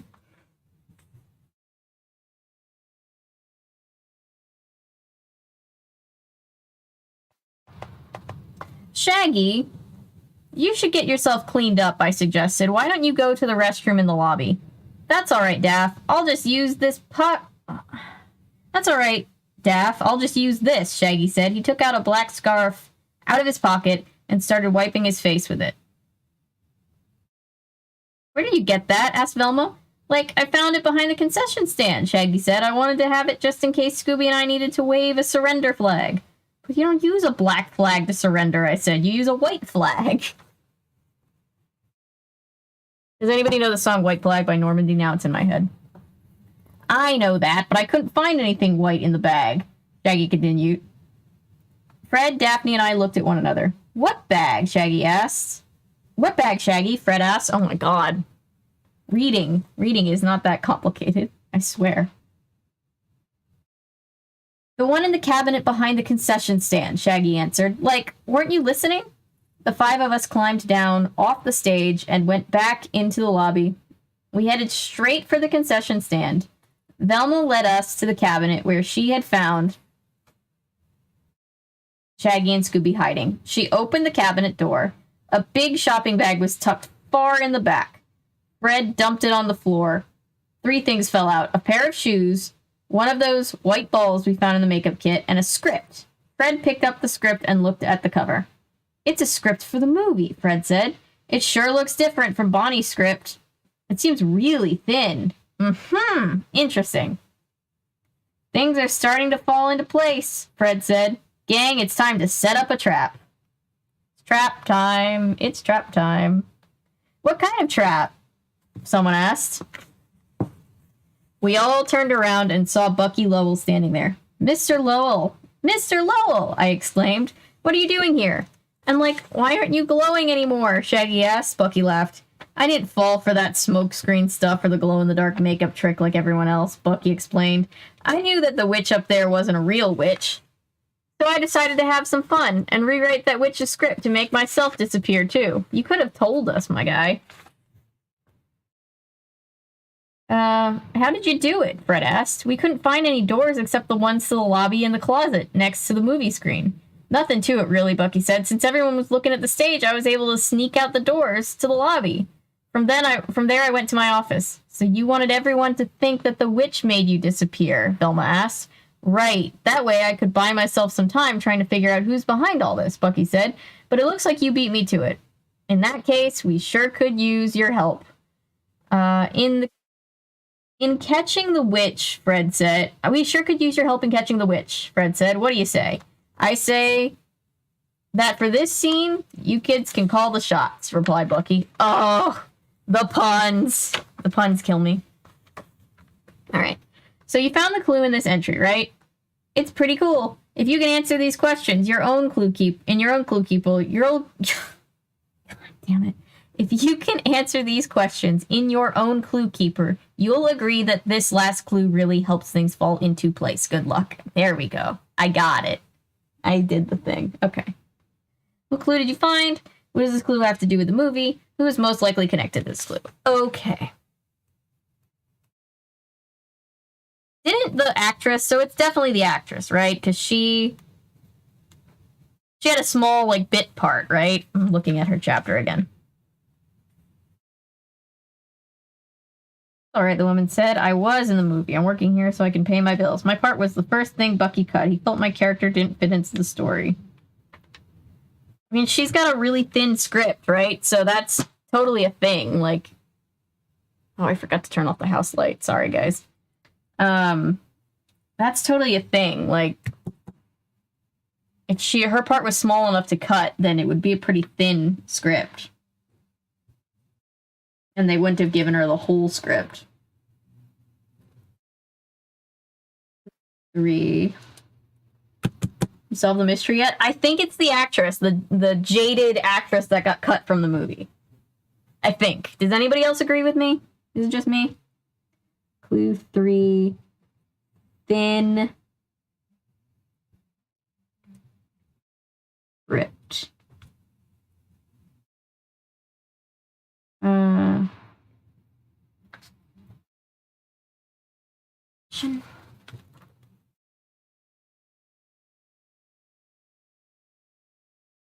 the looks of the poll, yes. Oh, I wasn't even looking at the poll. I'm looking at OBS. Hang on.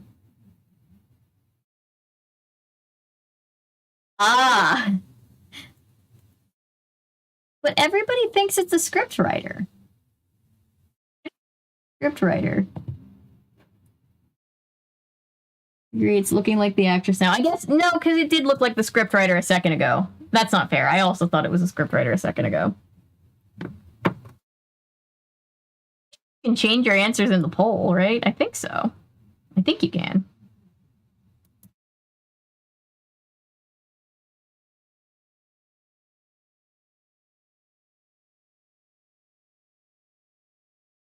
They're in cahoots. I mean, I guess it could be both of them.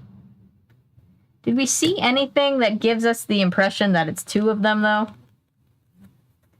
Randomly picked one because I missed out on a lot. That's fine.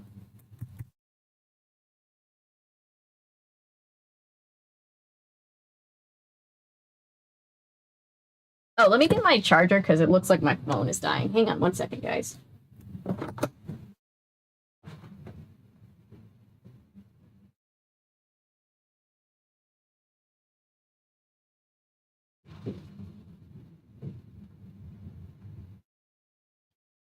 I have the air guests in my head. It's a random thing to have in my head right now.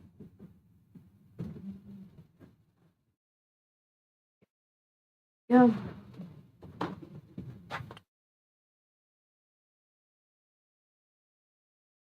I don't think you can change it. Ah, that's lame.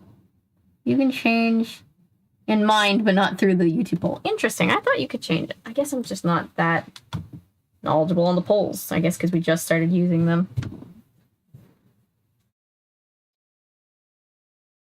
Goosebumps thing is all falling down over here. Okay. There we go. Okay. Like the community tab voting where you can back out of the vote and change to a different one. Ah, okay. I got it. Interesting. Well, let's do this. I know in spirit that you guys have changed your mind. Thin script. Why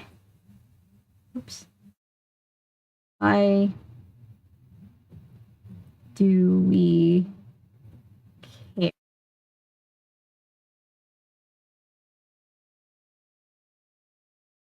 Script.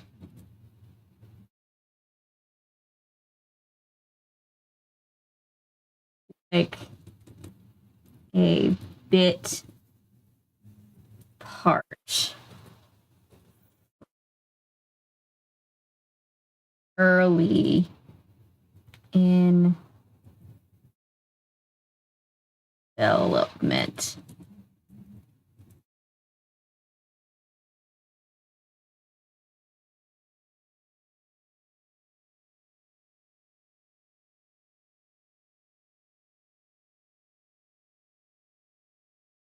Now I'm thinking that they're working together now. Now I'm second guessing it. Is that possible?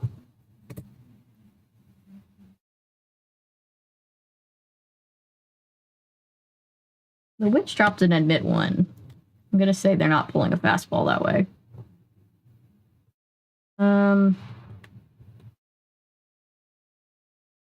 Would have left it. Probably. I'm trying to make sure you guys can still see this. I'm lefty, so my hand covers everything as I'm writing it.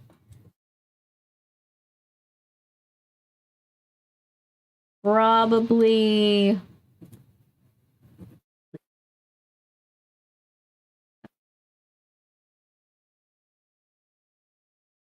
Stream is through.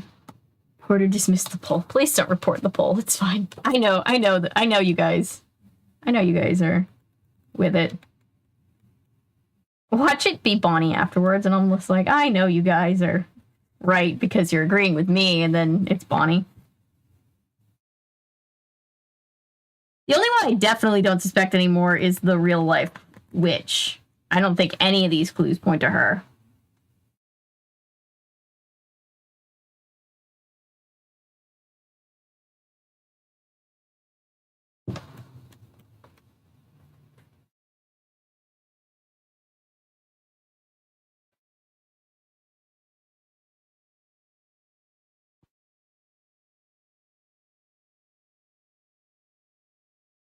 Interesting. Okay.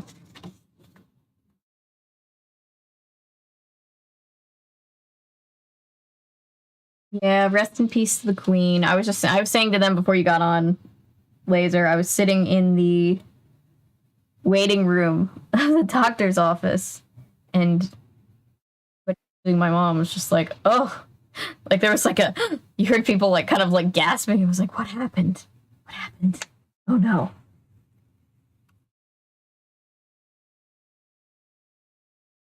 Clue Keeper Entry 8. I already see that we're bribing Scooby, so nothing important has changed.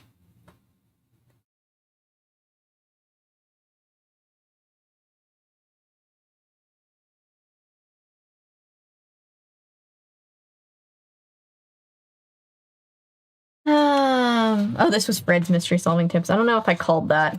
I feel like I keep forgetting it. Okay, everyone, here's my plan, Fred said. The witch will come back if she thinks the screening is going to continue. So, Bucky, you're going to be the bait and wait inside the movie theater. Shaggy and I will hide on the stage ready to wrap her in the curtain. Daphne, you and Velma will run into the movie projector. You and Velma will run the movie projector from the booth. Like, what about Scooby Doo? Shaggy asked. Scooby has the most important job, Fred continued. Scooby, you're going to distract the witch long enough for Shaggy and I to catch her. Ruh-uh, Scooby said. Rodri. Please, Scooby, I begged. Will you do it for a Scooby snack? Velma asked. Scooby's left ear perked up a bit, but the rest of him didn't move. All right, how about 2? Velma asked. Okay, Scooby said happily. His tail wagged and his big pink tongue licked his lips. Velma and I each tossed a Scooby snack into the air. Scooby gobbled them down together. Finally, Fred said, Bucky, I'll need your help with the curtains. And we'll take care of Scooby, I offered. I walked over to the mannequin and grabbed the witch's hat and black robe. Velma and I dressed Scooby in them. Like Scooby Doo, you make a pretty good witch, Shaggy said.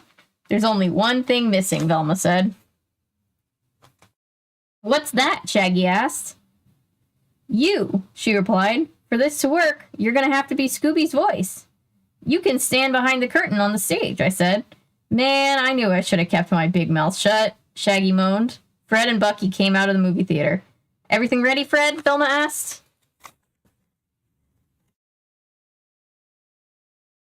All set. Is this the actual witch or is that Scooby? Because I want to see Scooby dressed up like the witch. Also, Daphne's not being used as bait, so good for her. That's nice. Fred's like, oh, let's not use my girlfriend as bait this time.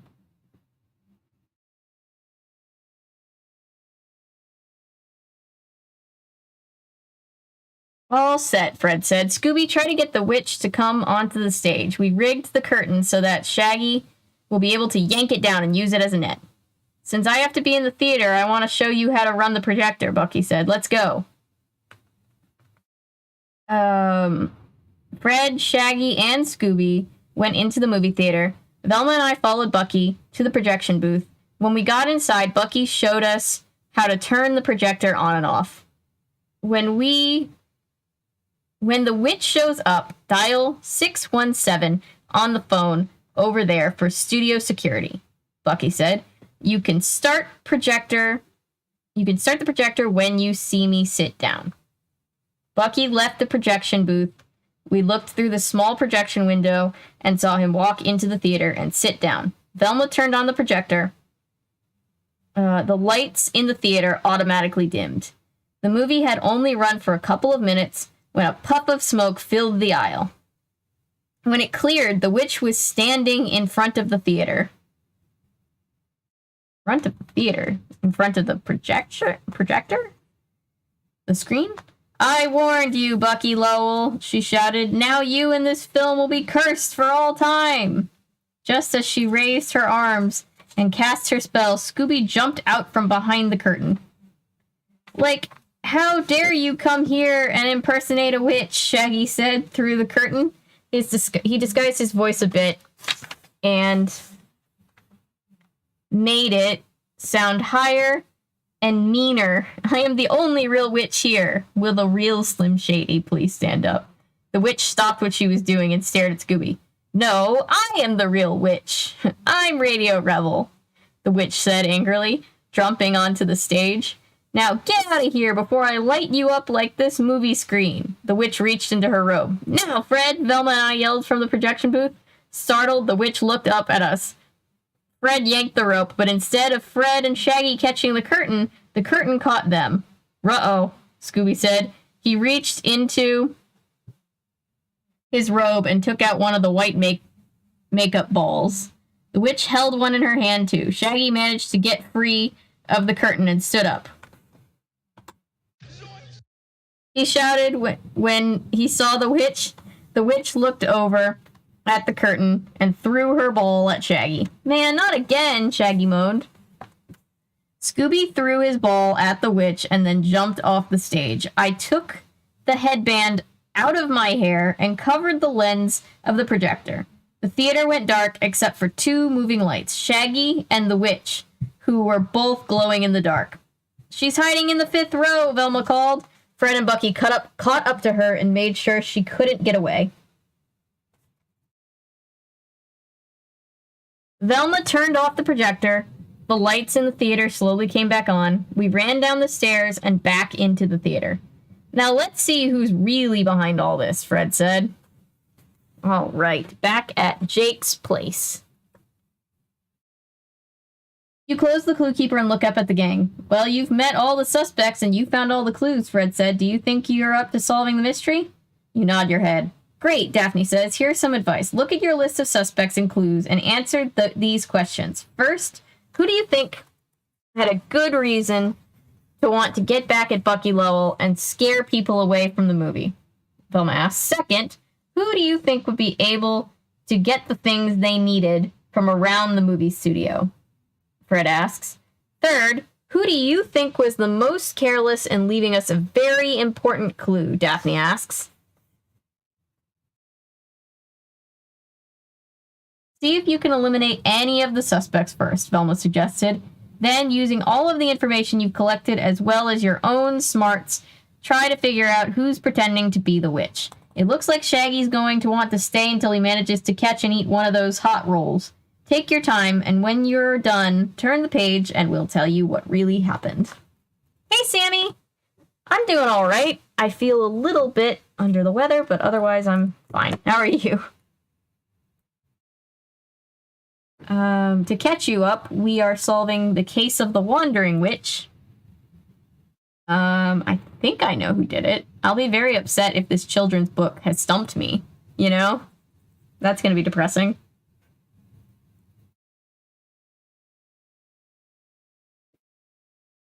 That's good, and I'm good, thanks. Yes, everybody say hi to Sammy. Okay. So we've got... Yes, welcome aboard the Scooby Doo and You crew of 2022, Sammy. It's not going to roll off the tongue the same way in 2023, is it? Okay. So our three suspects are...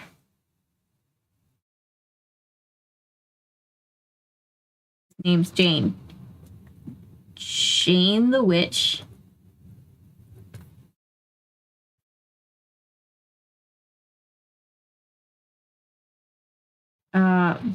Bonnie.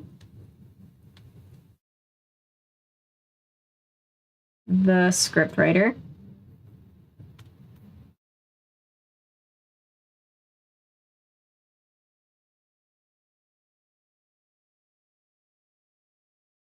Red herring, it's gotta be.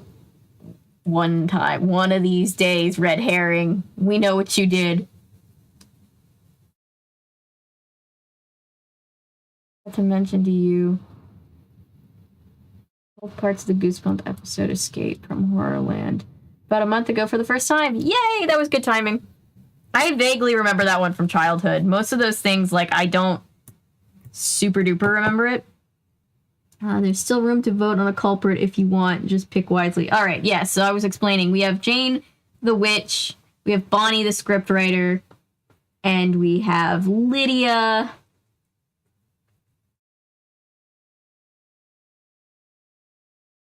Hosted actress. That almost sounds like something that would be a Lemony Snicket novel. Anyway, remember when it was him and everyone was so shocked? Yes, that was my favorite episode, I think. One of them, of Pup Named Scooby Doo.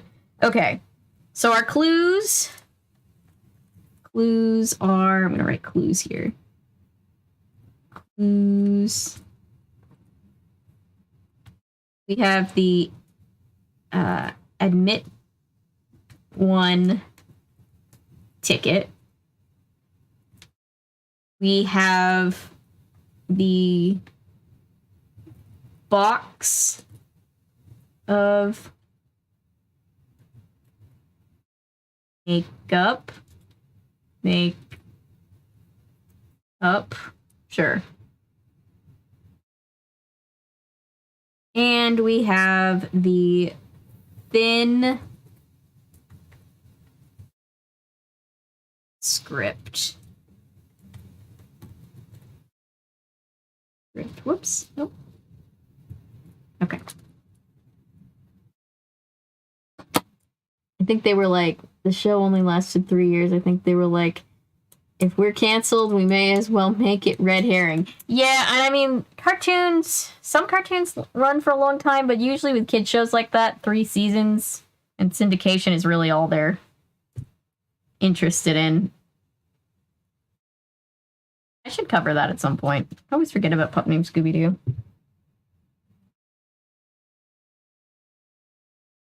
Yeah, I'm gonna have to do Around the Twist video again soon. Sabrina, the animated series, ran 65 episodes. Yeah, wasn't there something? I know Sabrina... I don't believe that was a Disney Channel thing, but, like, Disney Channel had a thing where, like, they had a 65 episode policy. Or 60 or 65 episode policy for all their stuff, because they didn't want it to get, like, stale. And I think Lizzie McGuire was the first show on their channel to break that rule, because Lizzie was so popular. They were just like, oh, we gotta keep making money off of this. We're Disney. That's how capitalism works. Okay, so I don't think it was the witch. I don't think she had the access, and I don't think she would have paid for a ticket to this thing, if that's what I'm supposed to think. Who would have had access? The script writer doesn't have access to, like, this lady works at the theater, and the thin script that looks like it's from earlier in production and is really thin and doesn't look like Bonnie's, tells me that it probably wasn't Bonnie either. So I'm going to go out on a limb, which is probably a very sturdy limb, maybe. I don't know. And say Lydia the actress. I'm just terrified of being wrong on this children's book. Followed by the movie Sabrina, Friends, Forever, and then series Sabrina's Secret Life. ADAC. Ah, interesting. If it isn't the actress, I'll be surprised. Okay, I'm glad. I'm not alone. Are we ready, gang? I can't hear you. Aye, aye, Captain. I'm losing my mind. It's just, I'm delirious at this point, apparently. It's only 9 o'clock? Feels early. Maybe I'll stay on and do my cataloging of these Goosebump books with you guys. You go to Avery if she gets this right, and almost none of us in the chat if. I mean, I'll give you the point because it makes everybody you guys had to lock in your vote. And it happened before we got like all of the evidence. And I thought it was Bonnie too. All right, everybody's like, turn the page, turn the page. Do you remember the monster at the end of this book? It's like, don't turn the page. Okay. Let's see. 1, 2, 3. Yes! The mystery revealed. The witch was really Lydia Monroe, Daphne says. I'll bet you figured that out, didn't you? Before you can nod your head, Velma continues. At least the all-powerful being that's narrating this believed in us. That's nice. But I'll bet it wasn't easy, she said. Even we had a hard time at first because all the suspects had such good reasons for wanting to ruin the sneak preview. They're like, this director sucks. We all hated that guy. Live action SpongeBob musical. It's pretty amazing. I have not, but I've wanted to do a video about it for a while. Seriously, also produced the movie My Fair Madeline, which strangely featured Whoopi Goldberg and Miss Clavel. I remember that. Love the SpongeBob musical. Yeah, I think I need to do a video on it. SpongeBob musical has such a following. But once we started piecing the clues together, Fred explains, we were able to start eliminating suspects. The next round, the twist episode to react to is a good tip for ghosts. Okay, I will write that down. Round the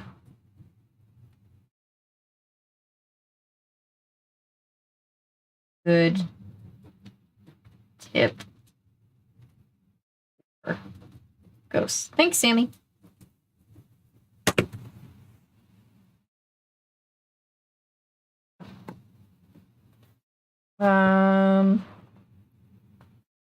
Maybe we'll start eliminating suspects. Okay, the first clue we found was the pass to get into the screening. Remember, Daphne says?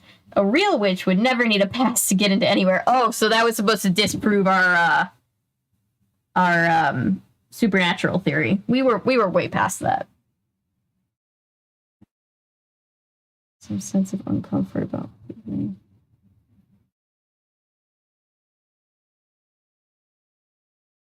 You're welcome, Avery. Yeah, no, I haven't covered Round the Twist in a while, and I've been having fun just kind of covering these creepy kid shows, so maybe I'll do that one sooner than later. I should do another Beyond Belief soon, too, though. Have we done 10? I think that'll be the 10th Beyond Belief. Now I'm distracted. Now I want to look. Sorry, guys.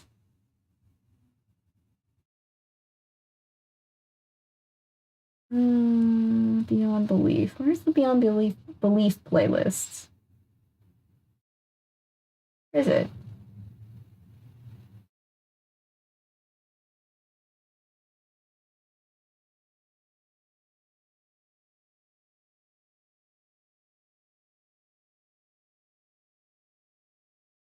Okay, I don't see it. Somebody else can tell me if we've done 9 or 10. I can't remember. Hey, Amanda. You should totally read through a Give Yourself Goosebumps book sometime and see if you can find the only happy ending in the book as opposed to dying horribly. Yeah, I mean, I have 1, 2, 3, 4, 5, 6, 7. I own 8 of them in my collection, so we'll definitely get there.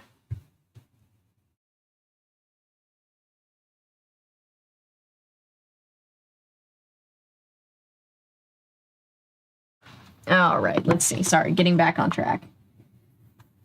A real witch would never need a pass to get into anywhere, but since security was so tight, all 3 of the suspects did need a pass. While that clue didn't rule anyone out. Oh, I was just lucky in ruling out the first person. The next one did. Only someone with access to other parts of the studio would be able to get their hands on a whole makeup kit. Okay. Which ruled out Jane Torrance, Daphne said. You remember her, right? The president of ACOW? Yes. That left Bonnie LaRue and Lydia Monroe, Velma says. Both of them spent a lot of time at the studio and could have easily gotten the makeup kit. But the last clue was the most important one, Fred says. The script was really skinny, Daphne says. I remember making careful note of that in the Clue Keeper. Did you notice that? It wasn't full of colored pages like Bonnie LaRue's script. Which means it belonged to someone who wasn't around to get all of Bucky's rewrites, Vilma said. Someone whose part was cut, like Lydia Monroe. She stole the makeup, special effects, and even her witch's costume from around the studio just after she was cut from the movie, Daphne points out. Like my friend stole the Hellfest cup that I own. Just ended up in my house. I didn't even work that movie.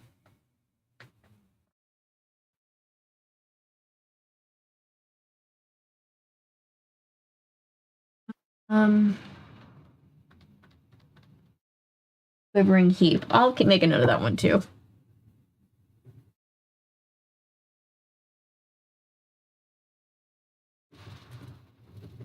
Okay, there we go.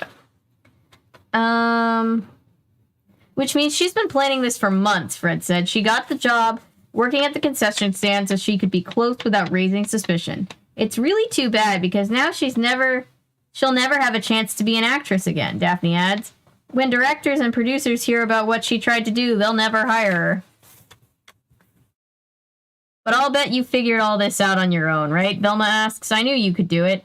And I hope you can come back and visit with us again soon, Daphne says. I'm sure we'll have another exciting mystery for you to solve.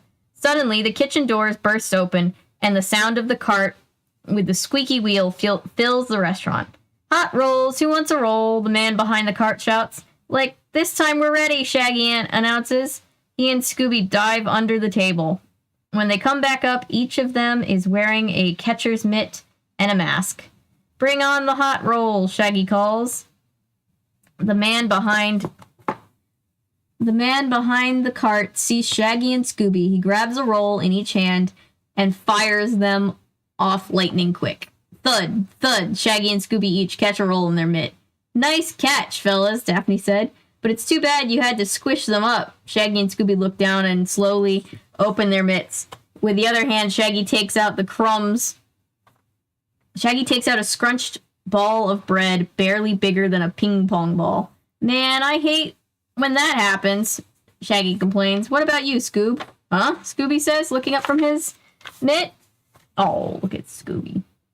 He has the slightest bit of roll left on the tip of his nose. His eyes cross as he notices it. He sticks out his big pink tongue and wipes it away. Ruby, Ruby, Roo! He sings happily. I don't know if you can call that singing. Wait, what was the thing that... Because Velma said you guys dropped it. What did they drop?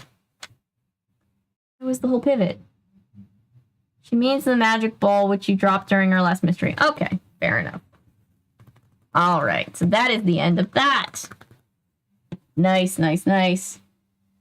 Amanda Bear. Just about reached the end of the book. Oh, yeah. But, Amanda, you can always watch. All the VODs are... I think everybody knows this at this point, but the VODs are always available on the homepage of the channel. So if you want to go watch back this stream or any of the streams from streams gone by, feel free to do so. Sorry, Amanda.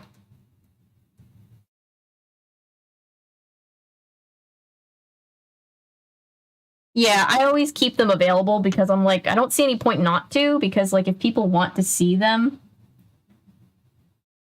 Yeah, if people want to see them, I don't know how many people watch VODs back, but I know some people do. I do sometimes when I just need something long form to be on in the background, so if especially if we're doing a series and you feel like you missed something, I might as well just leave them up. And we've got 60 VODs up now, so quite a lot of them.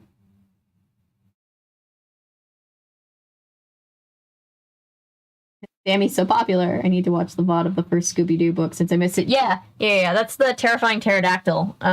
It's just a few streams back. I'm sure if you go to the homepage, you'll find it really, really easily. But we solved this one. 4 for 4, baby.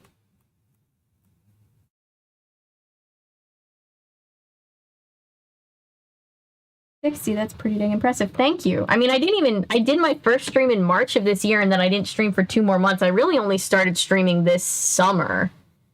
And I did not think I would do this many of them. I kind of see streaming as just kind of bonus content. For you guys that want more than just the regular video uploads. But my big thing is as long as I can keep the uploads on their normal pace and still do the streaming, I will. All right, so next one. Case of the Batty Vampire. We get a vampire one, boys and girls.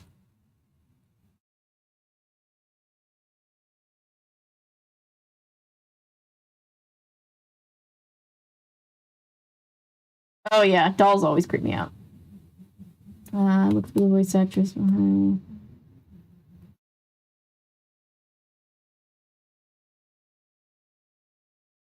Yes, give me all the vampires. Yes. I'm not going to be able to stream tomorrow night, so sorry we won't have a Saturday night stream, but maybe on Sunday I'll do this stream. Let's read this one. Let's read the back and see what this one. Oh. A vile vampire is scaring guests away from the charming Seaview Inn. He comes complete with bats, lots of them. Scooby and the gang have to figure out which suspect is behind this vacation-wrecking vampire. Is it the nature writer? The owner's flamboyant wife? Ooh, we get a little tidbit. Or the adorable band Boys Rule. The whole band? The gang needs your help before the case drives them bats. Help the Scooby Gang. Follow the clues and suspects. Unravel the case of the batty vampire. Interesting. Avery 4, Book 0. Another episode of Around the Twist. Which first episode of season 2. Pink bow tie.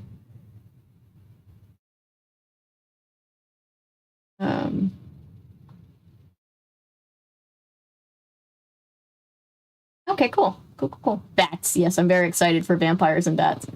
But that makes no sense. Why put her in the movie and vampire with bats? Are we getting Scooby versus Morbius? Oh god, not the Morbius memes. Not that. I was thinking Hardy Boys and Nancy Drew versus Dracula. And I was also thinking Batman versus Dracula, which I absolutely need to do a video of. I'm gonna predict that Vamp is gonna be Scooby Doo One Direction. Yeah. I hope so. I would love for it to be an entire boy band. That would be hilarious.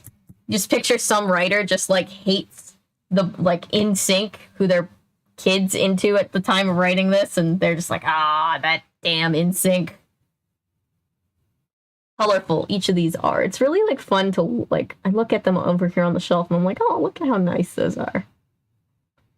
I could probably color code them, so it would be more of, like, a rainbow, but I'm not going to do that until we're done with all of them.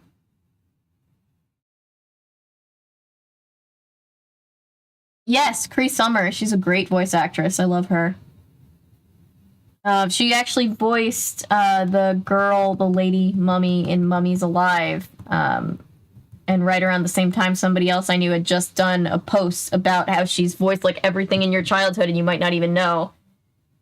And so, yeah, I mentioned that in that video that I did.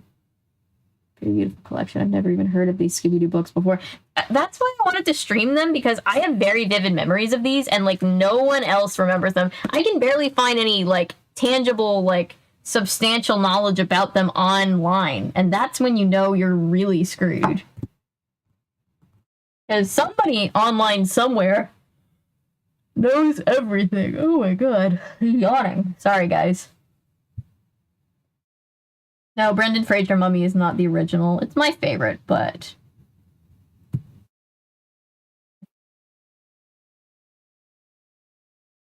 I'm on Twitter now. I think I only have sent out one tweet, and I have 5 followers, and I think I follow 4 people.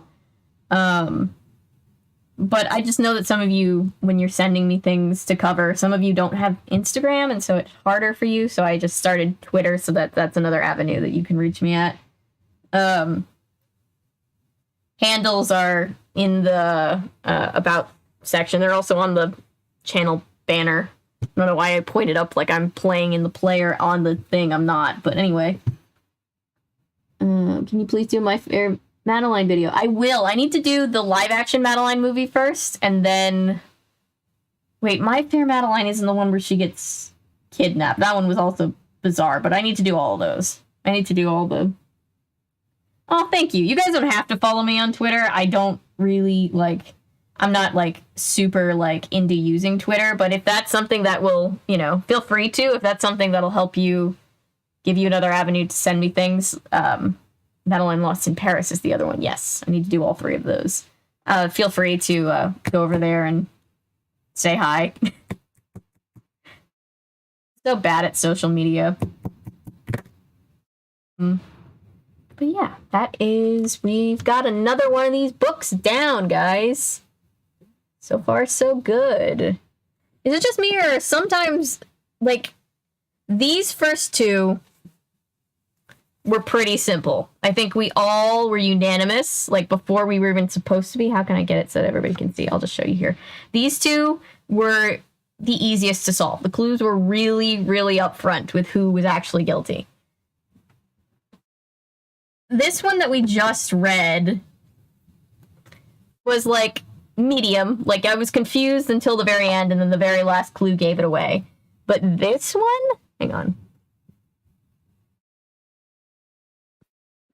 This one, the clues kind of surprised me by actually giving me a run for my money. Maybe that's just me, but I actually had a moment of like, wait, do I know this? This is a children's book. I should know this.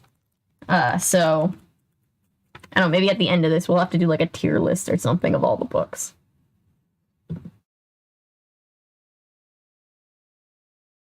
The gift. Wait, I missed something.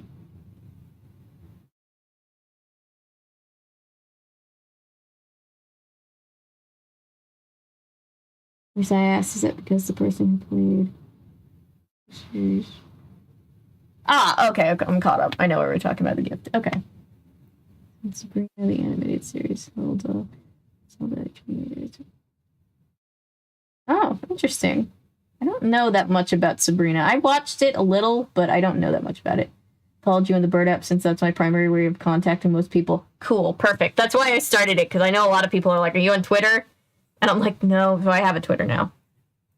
Just to be more accessible. I don't know.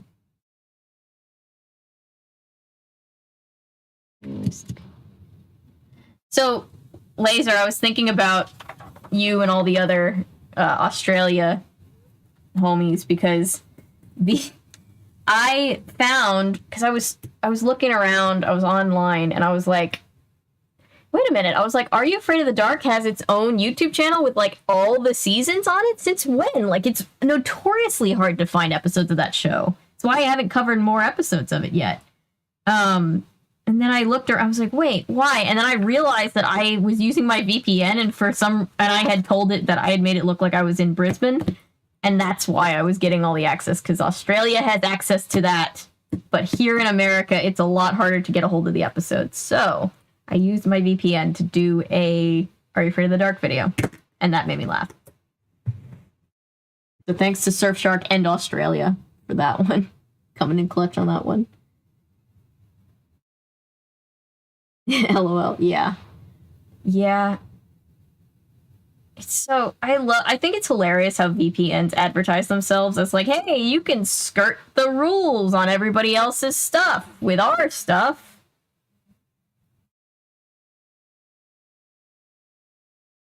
I'm looking up how many Beyond Belief videos I've done, because now I genuinely am curious.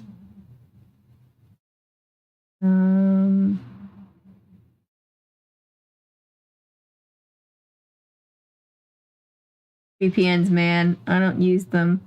Mate, they are lifesavers. Yeah, I mean, yeah. Especially if you're having trouble, like, because I know a lot of things get blocked in Australia. Usually it's the other way around. Usually Australia is the place where it gets blocked. And America has access to it. So if you're ever, like, really trying to find something, use a VPN. See if it's available in, like, America, Canada, or even the UK. Like, the UK oftentimes has availability that we don't. 9 videos. I've done 9 Beyond Belief videos. What? We've really talked about a lot of Beyond Belief, haven't we? Yep. Yeah, I'm gonna have to do another Beyond Belief soon. Let's see. Oh, I just saw that some of you commented on the newest video. Thank you for watching, by the way. I'll reply to your comment after. So many. Well, with Beyond Belief, there's 5 stories per episode, and we've done 9, so that's like 45? 45, yes. Did you guys know how the multiplication thing works with, like, 9s, where, like, you can count on your fingers, and then, like, you guys were taught that? I was taught that. That's how I do it to this day, even though I'm an adult. YouTube needs to stop with the disabling comments crap. Seriously. Oh, I know. They literally And they wait, and I even checked it because I was like, this is the type of thing that usually the comments get turned off on because the system doesn't know if it's made for kids or not, and then there's like a dissonance. But it waited until I was asleep. I hadn't heard about Beyond Belief until I found your channel. Yes! I'm converting everybody to the Beyond Belief cult. I feel like the writers definitely stretched the idea of based on a true story. Oh, absolutely. Related update. Yes. One of the people in my D&D group just found Paladin of OSHA subclass, and I'm dying of laughter. That's funny. Whole first series of fast tracks on YouTube. But it got removed, and the good news is that it's on Vimeo. Nice! Nice. Vimeo is also a good resource. I've gotten really good over the past 2 years of figuring out how to find things, even if they're really obscure, by finding out wherever, every like little nook and cranny where people hide things on the internet. Because like the big thing is like, it exists, so it's somewhere. It exists, so it exists, so it's findable. Urban Legends. Yes, I need to get to Urban Legends eventually. But every time I try to, I remember that I'm just hyper-fixated on Beyond Belief, and then I do one of those instead. But we'll get to Urban Legends, I promise.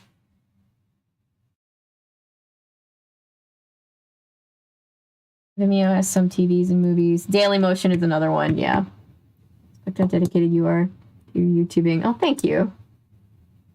Can't think of too many content creators that respond to every comment, so that's pretty awesome. I mean, I wish... I know that I don't get to every single one, but I try to get as close to every single one as I can.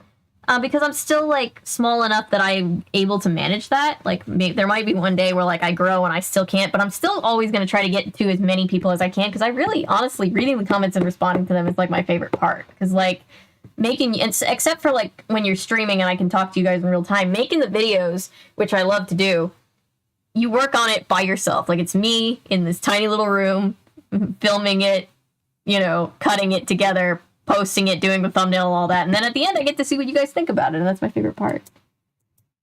And is talked about as ones from Canada, UK, America. Yeah. Yeah. True. Have you watched all the episodes of that? Oh, for Laser. No, I have not. I thought that was a question to me. Yeah. Since it's only 9:30, do you guys mind if I just sit here and, like, look through some of these Goosebump books, since it's going to be upcoming streams, and just catalog some of them? Is that something people are going to kill me for? People are going to click in being like, "Ooh, Scooby Doo," and then we're going to be like, "Scooby Doo's over, rewind, we're doing this thing." Unsolved Mysteries. Yes, I remember Unsolved Mysteries. I don't remember that one, though. Wow. All the Goosebumps. Yes. Okay. So, for those of you that weren't here before, I'm officially at the point of crazy Goosebumps collector, where I now need an 11-page checklist to figure out which ones I actually have accumulated over time, so that I know which ones I need to track down. Which is probably a sign that I have a problem. But you know what? We're just not going to talk about that. It's fine. List. Oh, you have no idea. No. You know, the funniest part about this is I spent so much time trying to track down a complete list, and technically this is complete for right now, but in 2 weeks, like, he's going to release 3 more books by the end of this year. The man does not stop. So this is only going to be updated for a matter of days. This is the list that somebody compiled. I'm going to need to add to this list when it gets updated. I'm always down for vibing in chat. Yes, I love vibing in chat. Vibing in chat is fun. And vibing in chat this way won't get me kicked off of my own stream like watching Smosh will. So that's fun. For those of you who were there for that. Yeah, so here's the list. We've got the Goosebumps original series. This is how ridiculous this is. Down here we have unnumbered original book. We have Give Yourself Goosebumps, which, by the way, how did I not know there were 42 of these until recently? You having that list is great. I mean, I love books so much that I keep seeing books that I want, so I'm keeping a list of what I haven't read. Well, it's like, because, like, with collecting Goosebumps, there's so many, like, there's hundreds of them, and I'm obviously never gonna get to having all of them, probably, but, like, there's times in my brain where, like, I see one and I'm at Goodwill and I'm just like, do I have that one? Shit, I'm really bad at collecting, apparently. Remember the Sleepover Club? I know, right? Is it interesting? The review of Spider-Man 3. Nice. I'll have to watch that. I have the whole Goosebumps book collection, like the entire bookshelf full of Goosebumps. That's amazing. So what you're saying is when I read, you can read along with me. Nice. The Smosh vibe check is one of my favorite memories of the stream. It's one of my favorites too.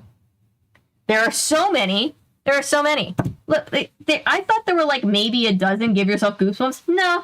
Homie wrote 42. And then there's Give Yourself Goosebumps Special Edition. So technically there's 8 more than that. Then there's Tales to Give You Goosebumps, which I don't think I own any Tales to Give You Goosebumps yet. Then there are the 2 triple header books. Then there's Goosebumps Presents. Then there's Goosebumps Graphics, which I don't own any of. Then there's Goosebumps Series 2000, which I own some of, I think. No, I don't. That's a different thing. The Goosebumps 2004 reprints, I definitely own some of these. When I was actually into Goosebumps, that was what was being printed. It was like right after the time, like, I got into it right after they stopped the original print of the covers and they started with the Goosebumps 2000. That was when I was really into it. And we have Goosebumps Horrorland, because Horrorland got its own spinoff. Then we have Classic Goosebumps, which, figure out the differentiation of that. Was the witch a real witch? No, the witch was a salty actress. Did we solve the case? Yeah, so the actress did it because she got her part cut and she was salty that the director did her dirty. What else do we have? There's way too many of these. Goosebumps Most Wanted. Goosebumps Slappy World. This is what he's currently working on. Like, there's 3 more books coming out in that side series. Oh, and then the Goosebumps Most Wanted Special Edition. So, yeah. This is like a guide for us crazy people into Goosebumps. Goosebumps collection books, Goosebumps movie books, and other books. Other books. Oh, yeah. Okay. I know what you're talking about. I'm up to date. I got into Goosebumps when its peak was already over because I was a wimpy kid and didn't read anything scary. The Craft. Yes. I haven't seen The Craft in a while. The Worst Witch. I love The Worst Witch. That was such a fun video to do. That was one of the first videos I filmed in this recording room, and I had so much fun doing it. Even though it was very popular when I was in elementary school and every kid in my class was reading them. I was reading them in elementary and middle school. I think I was reading them into middle school.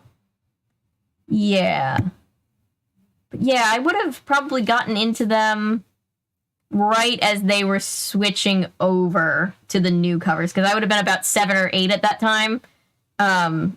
And before that, I probably would have been like too scared by half the stuff on the covers. And then after that, I was just kind of like this weird goth kid that was just like, oh, I love horror. So let's just go through, and here's a little, I guess, book haul. Goosebumps shelf tour. Got Welcome to Dead House, which, funnily enough, I was just watching an interview where they asked R.L. Stine if he, like, wishes he could do any of the books over again, and he said, Dead House, the first one. I think it's way too scary for kids. I don't know what I was thinking. Collecting books is a wild experience. I've been reading a series of novel translations from China lately. Oh, nice. I bought all of them, but there are 5 more volumes that have to be translated still. Wow. Yeah, it's crazy. There's so much. On page 60 out of 520 of my Hocus Pocus book. Yes. And to read Hocus Pocus because it's 16 points. Nice. So I guess this is mention all the other novels by the same author set in the same universe that aren't part of the main series. That's really cool that you can, like, I don't think I can read in any other language other than English, even like Portuguese, which my grandmother and my mom can read some of. Like, I struggle to read in another language. The time I struggle to read in this language. I guess this is Goosebumps original series, I guess. Yeah, I guess this is Goosebumps original series. Feels like if I was a quieter person, this would be ASMR. The Worst Witch, the 80s movie, is great. The Netflix show is so much fun. I haven't seen the Netflix show yet. I've just seen the original 80s movie. I know that there was also a series a while ago. Aha! Creature Teacher. Some of these books, God bless them, are a little loved because they come from, like, they're either, like, old library copies or... This one, I have no idea what happened to this on the corner. I swear, none of my books, I took really good care of my books. I never had books that, like, looked like my dog ate them. A lot of these I own in the reprints. Let's see. Just doing inventory now. Wait, why am I looking down the list? It's 3.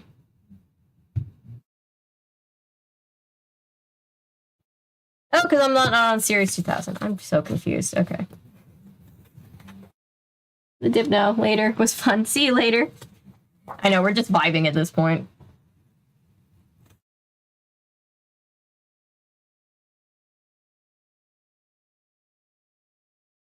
Amanda, do you have a favorite? Or favorites? I'm sure you have more than one favorite. Creature Teacher was the first Goosebumps book I read for Goosebumps Series 2000. Nice. I think it was the first... I'm trying to remember. They all run together. And when I was a kid, I didn't care about what was, like, Series 2000 and what was normal. I was just like, ooh, the scary books.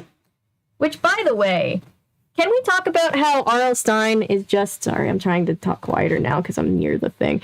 R.L. Stine is just adorable, and it's so funny because as a kid, I think all of us thought he was just, like, this really, like, horrifying dude to, like, write all these scary books. And he just seems so sweet. Seems like a sweetheart. Come on. Okay, I'm just gonna pull a chunk of these out. There we go.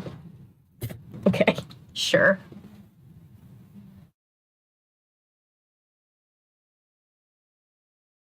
R.L. Stine. I mean, this is... So, like, this is how I always get confused, because, like, this is unnumbered, but I think it's still for the original series. It's a good question. I think my favorite is The Haunted Mask, The Ghost Next Door, and all the camp books. Yeah, those are all good ones. Haunted Mask is just genuinely, like, there's moments, like, I forgot, especially, like, with the, with covering the episode of the show, I forgot how there's moments that are just accidentally, just really weirdly profound for Goosebumps. And it's just, there's just like the line where she's like, I'm supposed to be me, but I'm not. It always gets me, and I don't know why. How many Goosebumps books based around camping? Yeah. Yeah, I loved the clip that I managed to find for the last video where R.L. Stine says, well, these books could have been written when I was a kid because, you know, our fears don't change. And it's like, that's true. That is, he's got a point. That is very true.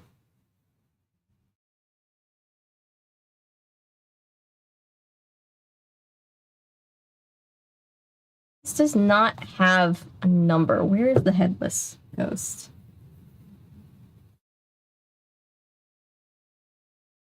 My favorite Goosebumps book from the original series is Piano Lessons Can Be Murder. Yes, I remember. I don't remember how that one ends, but I remember specifically reading that one because I loved... I picked out the ones that I read at the library based on the cover art. I've just always been that person. You're not supposed to be that person, but always loved the Beverly Cleary books. I didn't read that many of them. A lot of earlier Goosebumps books seem more mature in some ways, and I'm not sure why. I think it was just because R.L. Stine wasn't quite... Not The Haunted Mask. I just think he just was still getting the feel for writing for children, and I think... I don't know, I think after he started doing it for a little while, because his son was still in, like, middle school, high school, and I think he started, like, being afraid that, like, it was too much for kids, and so... I think some of the later ones get toned down a little bit. Where is the headless ghost? Where is it? Haunted Mask. I thought it was early. Oh, haunted ghost, or headless. What am I trying to say? Headless ghost. I thought that was earlier in the series. Headless ghost. Nope, it's right here. I was looking in the wrong place. Why is it all the way over there? If this is book 37, this needs to be, like, here.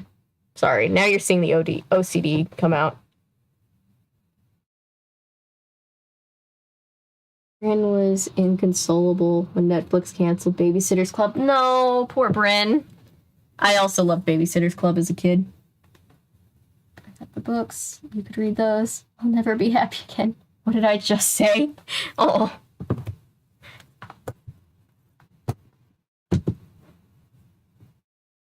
Good point. Since he started out writing horror books for teens, I guess it was hard for him to tone it down for younger kids. And also nobody had really tried to do the whole horror for middle grade yet. So I think he was just kind of trying to feel out what that means, you know? Which in a way I think is good because he started wanting to write comedy.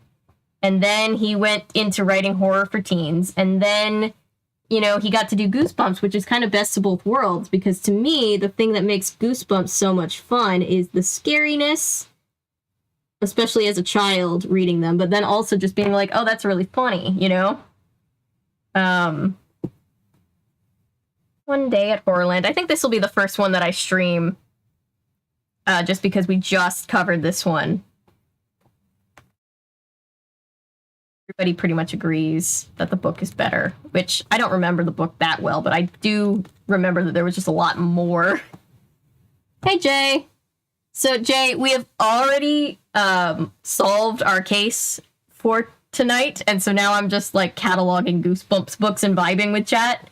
Feel free to watch back this to catch up on the whole thing. Or just hang out here and then watch it later. That's cool, too. Remember R.L. Stine loved to say in interviews he tried to make every Goosebumps book like a roller coaster ride when the kids reading it get scared but feel safe the whole time. Yeah, he just gives off this adorable, dad or granddad energy, doesn't he? I so enjoy watching him give interviews because he's just so wholesome. For somebody that just completely just gave everybody childhood trauma, he's just such a sweetie. Do they say meddling kids? They do not. But Scooby says Ruby, Ruby, Roo. And Fred says, well, gang, it looks like we've got another mystery on our hands. I'm afraid of bees. This cover terrified me so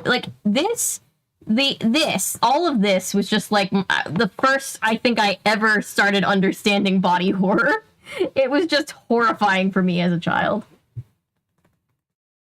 Ticket Grannies. That was a Goosebumps, but I'm pretty sure Allstein wrote it. Yeah, there's a lot of things that aren't technically Goosebumps or even Goosebumps spin-offs that he wrote, When Good Ghouls Go Bad. That's why the playlist doesn't just say Goosebumps, it says R.L. Stine, because I wanted somewhere to put all of them. So this is a Series 2000, so I'm rethinking my organization strategy as we're going. Whoa, okay. Because this is a 2000, so this needs to be not here. Put this up here for a second. Oh. Okay. Haunting Hour, don't think about it. Yeah.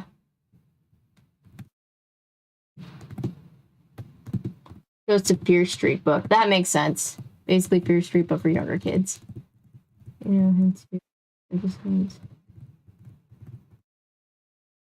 Wait. I forgot. I missed something. Oh,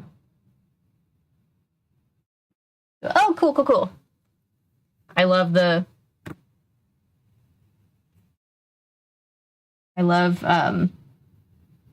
hearing about new archival channels, especially because it's that. Those are such great resources for me when somebody's like, so and so has all the episodes of whatever. I'm like, great, thank you.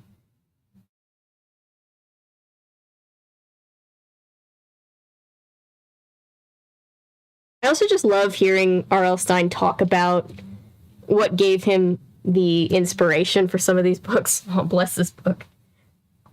This book was 100% a library retiree.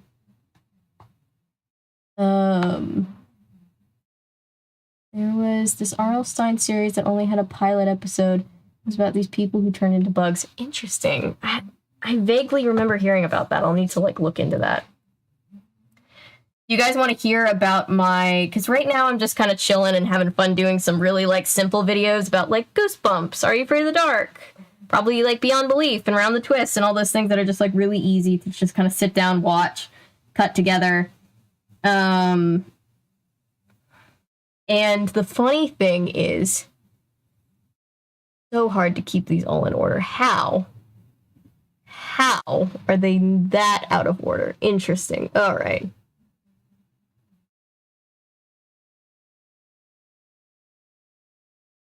Okay. So, but I realized while I was working, on the Scamilton and the Beauty and the Beast thing that I really enjoyed kind of like the internet detective work of like trying to find something that's really obscure. Love to read the Cheetah Girls. I don't think I actually ever read any of the Cheetah Girls books as a kid. I think I was more, when it came to the books, I was more into like the Hannah Montana series, and I think I missed out on those. Be fun. What was I gonna say? Okay. That's why. That's why I'm so confused. Okay. It's like, wait, I skipped over like 2. There we go. What was I gonna say?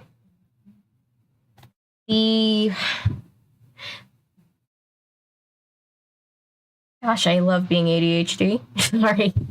The kids show you have to. Fergus McPhail. Series called. Oh, that's cool. I'll have to check that out, Sammy. R.L. Stine must have been very inspired by Twilight Zone because every book has a twist ending, and Say Cheese and Die is basically a most unusual camera, but from Twilight Zone. Right! Yes! It really is. When I cover Say Cheese and Die, I'm going to have to do Say Cheese and Die, and then the next video will have to be a very unusual camera from Twilight Zone. So that's one of my favorite Twilight Zones. It's so, like, weirdly funny. Like, I love when Twilight Zone got snarky and funny.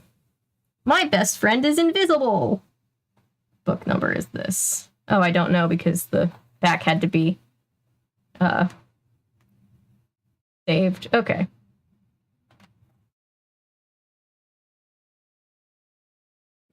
This.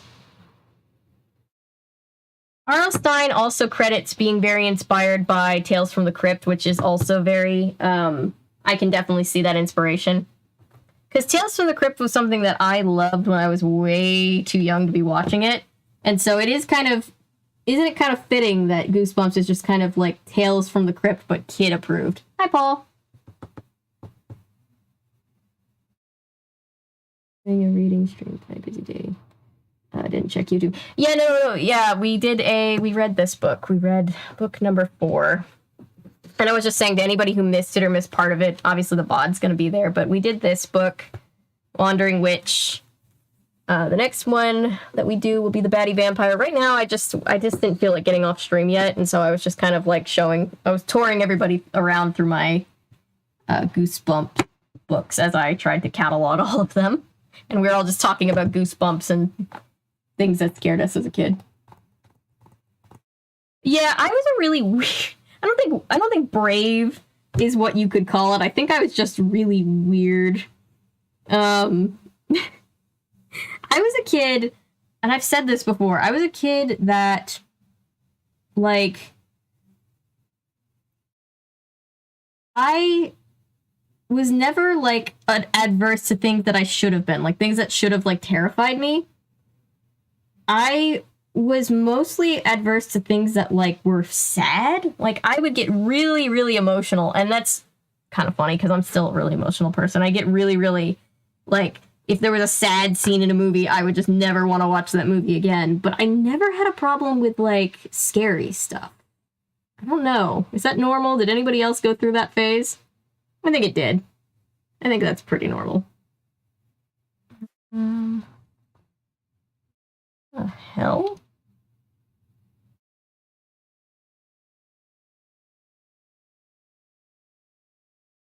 Also doesn't have a number. Well, yeah, I'll watch it later. If you were anything like me, you were watching things way out of their age range. Yeah, that was me. My parents were pretty lenient when it came to like what we watched for the most part, and like there were so many things that I watched like way when I was too young for it. I think I saw The Exorcist for the first time when I was like 12. Yeah.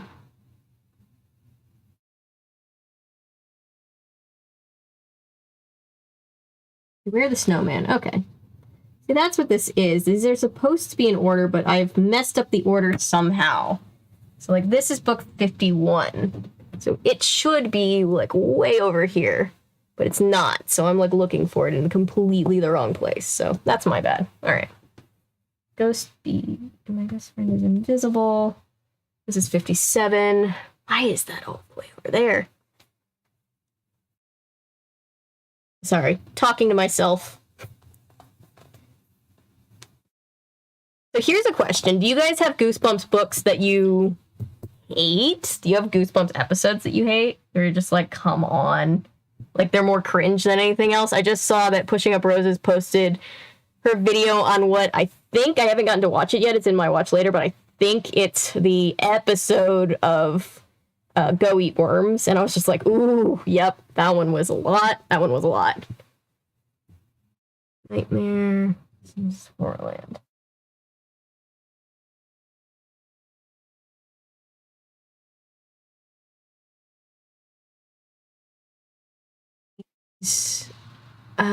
Ghost Beach. Making sure I didn't miss any of them.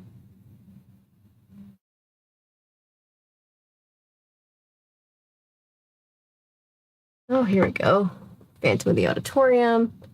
Now we're getting to like kind of the oops all bangers part of Goosebumps, where it's like you've got Phantom of the Auditorium, got Night in Terror Tower, you've got Barking Dog, Revenge of the Lawn Gnomes. All good ones. Hey, Milo. One where the kid turns into a bee was kind of meh. Yeah, I was just saying how that one terrified me as a kid, but yeah, it's silly now. But it's like one of those things where it's just like as a child, I was terrified. Magic. What's red? Help, I'm trapped in so-and-so's body series. I haven't, but you've told me about this, Patrick, and now I'm intrigued.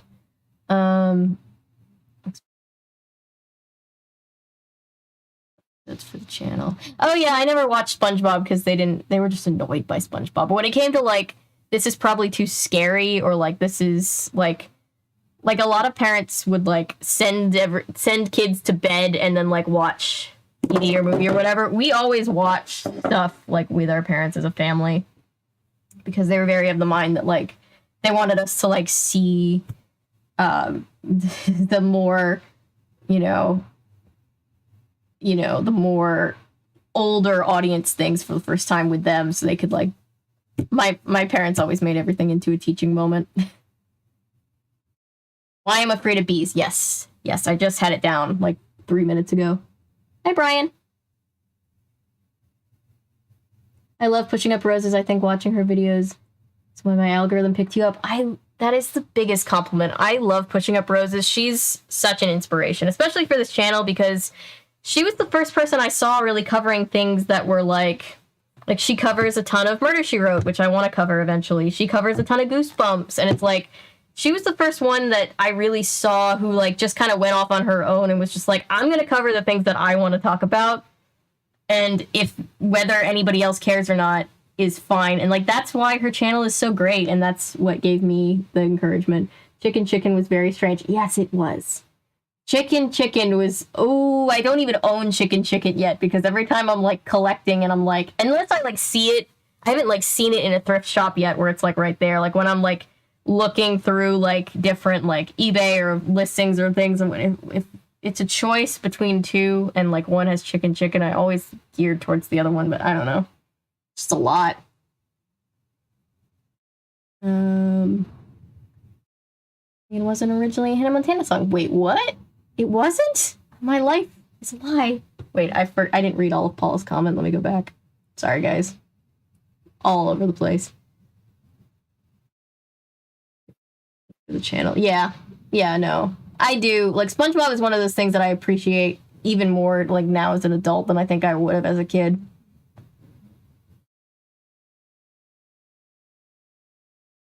Just maybe because the book actually begins him scared of bees and ends with him liking bees. Oh, that is true. I guess it is, like, in one of the happier ending ones. Chicken, trouble at school for oh no. I used to try to watch movies with the family, but I would always get scared, and my mom would have to set me up with a Pooh Bear tape and the spare TV. See, I was always just like, ooh, horror, and I was scared of it, but I was like, ooh, it's fun. Kid lays an egg. I think that one is Egg Monsters from Mars. I do have Egg Monsters from Mars. That one is also a very, very strange one.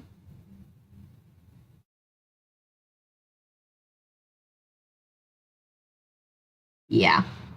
Phantom of the Auditorium. It just, every time I look at Phantom of the Auditorium, I just think of Phantom of the Megaplex. Night in Terror Tower, which I had completely forgot existed until Chris Russo requested it, and I was like, how did I forget this one? This is great.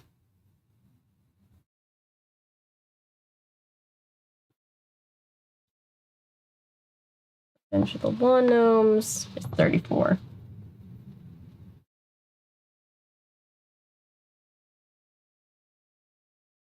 Yeah. The reason they forgot about calling Unicorn Boy. Well, wait. So wait, maybe I missed it and you said, but wait, if 1 in a Million wasn't originally a Hannah Montana song, was it written for somebody else?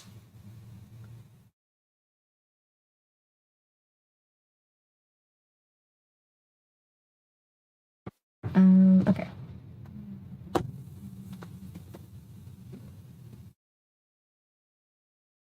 This is like when you told me the other day that,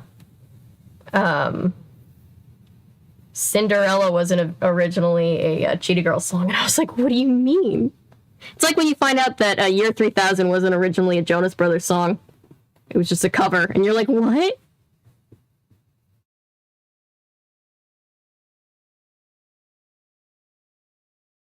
How I Learned to Fly is another weird Goosebumps book because it doesn't even have any horror elements to it. I wonder if it was ghost written. It could have been. There's a lot of controversy around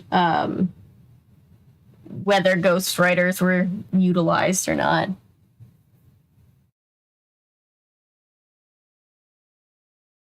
I left the stream for so long. Oh, no, you're good. Wanted to watch the teasers for upcoming Disney movies, and I got distracted. You're totally fine. How I Learned to Fly. I don't remember the Goosebumps book. I have, but I didn't read enough of them either. I think I still have it. If I do, I'll send it to you. Oh, thank you. Yeah, the original Year 3000 is a much more adult song, and I think it's funny in retrospect that Disney Channel was like, here you go, clean this one up. Give it to those good Christian boys. I mean, my phone is just like going off. I'm like, what the hell? Haunted Mask, Shocker on Shock Street, and Haunted Mask 2 I have here. Just gonna...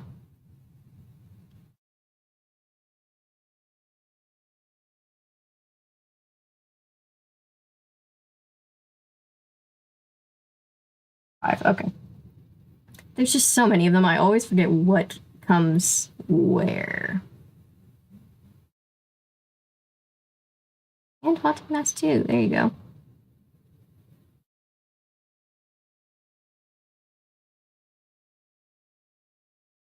I was so invested in reading Goosebumps book Monster Blood, that I completely missed the bus stop. My siblings didn't even check to see if I was following them. Oh no! I totally would have done that. Yeah, they do change it to a Princess Leia reference. Well, it was originally sung. Interesting. How I Learned to Fly is a great story. It's just not scary in the slightest. Interesting. Yeah. How I Learned to Fly. I think I never read that one because I was just like, that doesn't sound that scary. I wanted to, like, get, like, I don't know, street cred or something. Monster Blood really scared me as a kid. Yeah, Monster Blood scared the hell out of me, and it's funny because, I was going to mark these off on the 2004 reprint, but honestly, I'm just gonna mark them off on this one and just ditch the other one because I think it's fine. I Learned to Fly. Yeah. Monster Blood terrified me, and it's funny because everybody always puts it on, like, their, like, when they tier list them, they're always like, oh, this one's so lame, and I'm like, okay, but try telling that to 9-year-old me, okay? 9-year-old me did not think this was, like, anything to be fucking around with. How I Got My Shrunken Head, Night of the Living Dummy 3.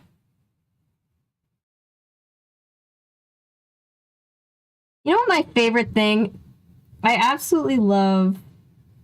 I love that R.L. Stine he picks out a title that he loves and then he reverse engineers it backwards from there, which is like so, like, it sounds so weird, but he's basically like the SEO king before we were all learning about SEO, because that's just like a great way to get books to sell.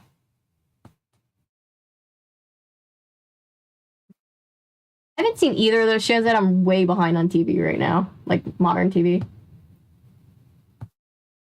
I love looking back at Goosebumps episodes I thought were so scary as a kid and rewatching them now, and I laugh at how charmingly campy they are. Yes, they kind of just dissolve into this just like, oh, I just kind of have this like, oh my god, I love this. Bad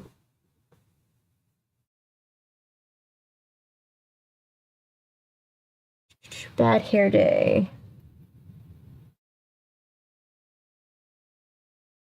I've also found several YouTubers that do basically Egg Monsters from Mars. They do a lot of like reading, like, basically audiobooks. And like I love when I'm just reading by myself, I love to have like somebody reading along with me. Beasts from the East.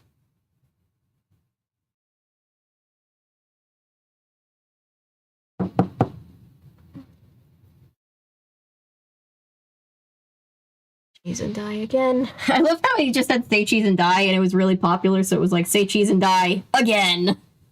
Die a second time. Out of the kid actors, I was honestly so impressed by the actress playing Carly Beth. Yes! No, she was amazing! I was watching, like, even now, like, watching it back, just being like, damn. She was so good. I don't think she really works in the industry anymore, but I would love to see her act again. Your Street books. I know they aren't that similar to the movie, but it's still interesting. I think I have one of the Fear Street books somewhere up here. Where was I? Beast from the East. Say cheese and die again. Harry is nowhere around, which is sad. What's this one? 46. How to Catch a Monster. How to Kill a Monster. There you go.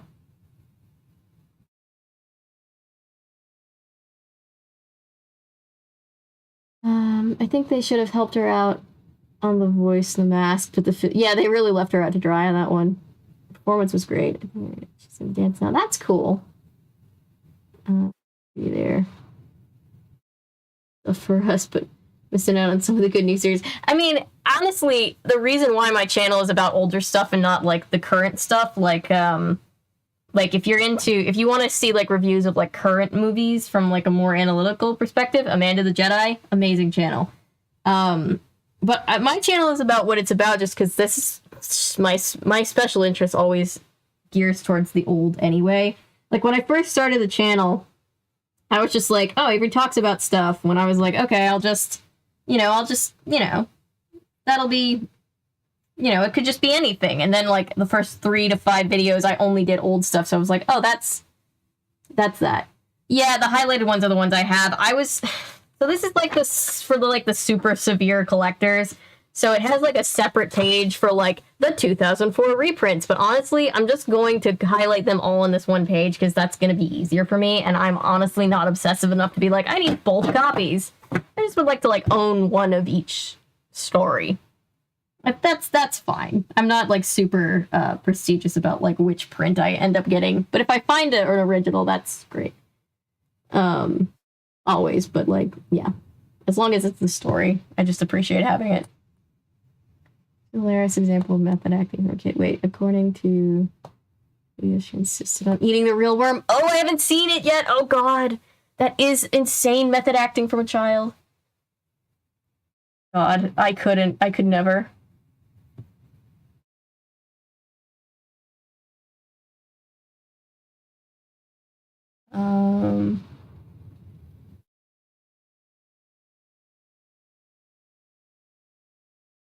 Yeah, I need to watch Clarissa Explains It All for sure. It's always fun. Let's see. Where am I? I keep losing my place. Jack-o'-lanterns. Attack of the Jack-o'-lanterns has always been one of my very favorites. To this very day, I love Attack of the Jack-o'-lanterns. Calling all creeps. How I Learned to Fly and Chicken came out back to back. That kind of makes a lot of sense, doesn't it?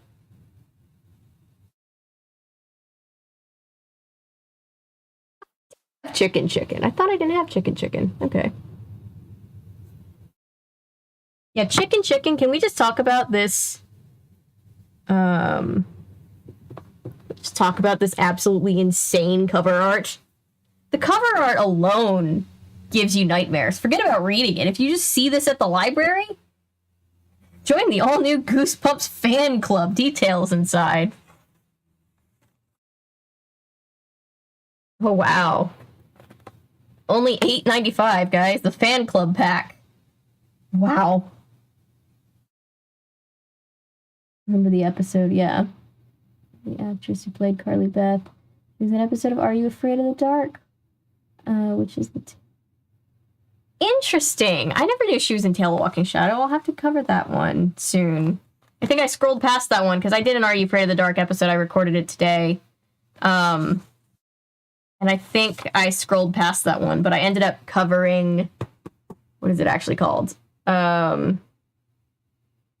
Music in the Dark. What is that one called? The one with the basement and the music. This is great. Lots of twists. Yes. Wish fan clubs like that still existed. Yeah, I mean, I guess we still have, like, loot boxes, like Loot Crate and stuff like that, but they're not as fun, in my opinion.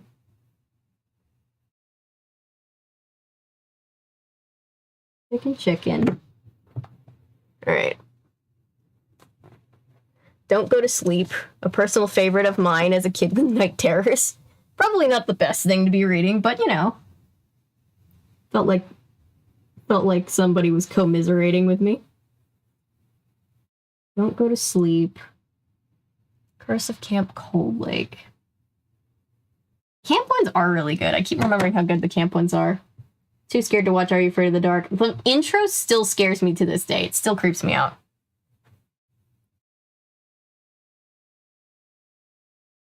It did feel like it was a step above Goosebumps in, like, the scariness. Chicken is a messed up book. Guess the body horror is, like, puberty metaphor. But, yeah, I love how we're all, like... This is just turning into, like, a support group for those of us that have been scarred.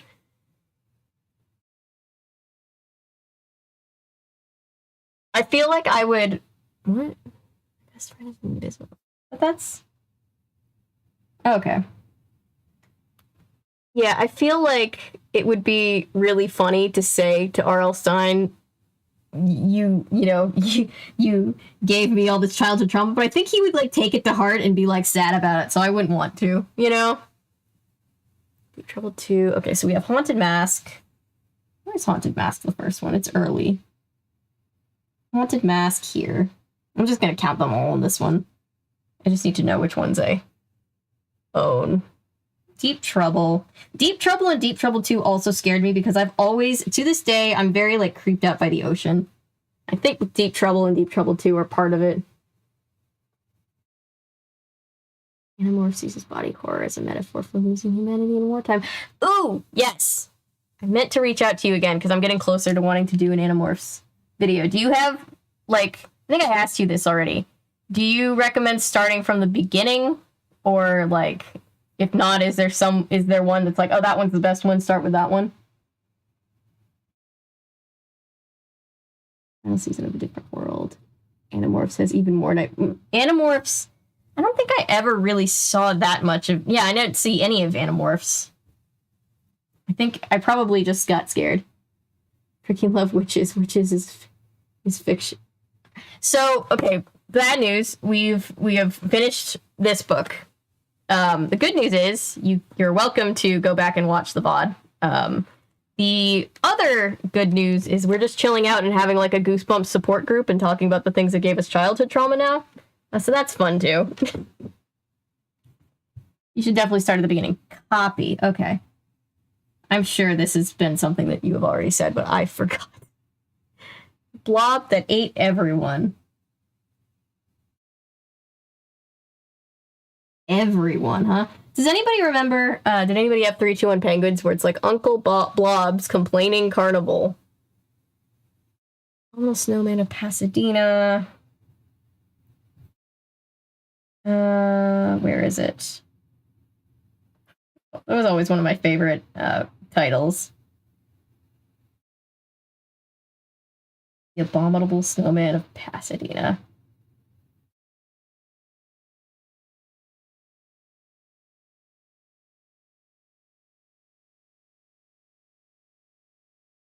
Where is it?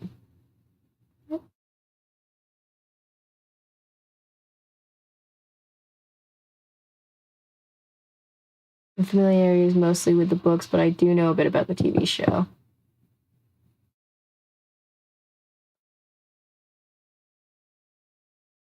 Chat.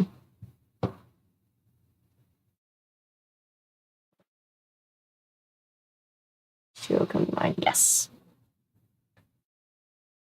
Animorphs is one of my favorite kids' book series. It's so good and nobody understands. I mean, it's not as talked about as Goosebumps, but I do know a lot of people who are like, okay, but that one we're all sleeping on that one. I'm like, you're probably right. No.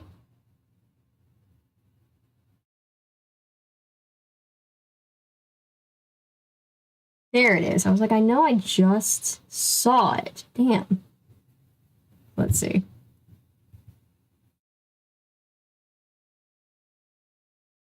The Ghost Next Door was always one of my favorites too.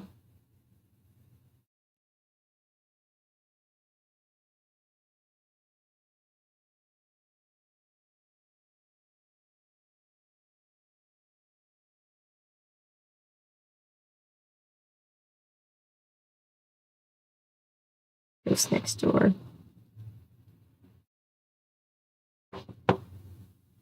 Codename Kids Next Door. Yes. It's so good. It's so good. Yes. Milo is the aficionado of Animorphs. So Man of Pasadena is actually pretty wholesome. Yeah. I assume Goosebumps ended up being kind of cute and warm-hearted. And then other ones were just like, and then the kid died. Like, and then the kid just died. Good night. I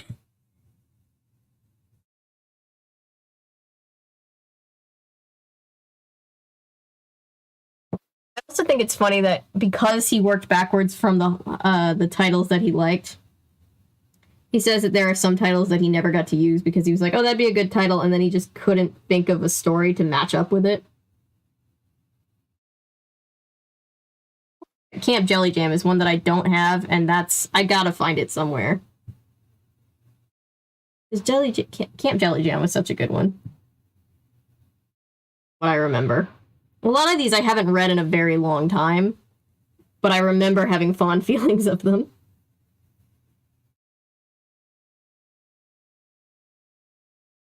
It's cool. Where's the haunted car?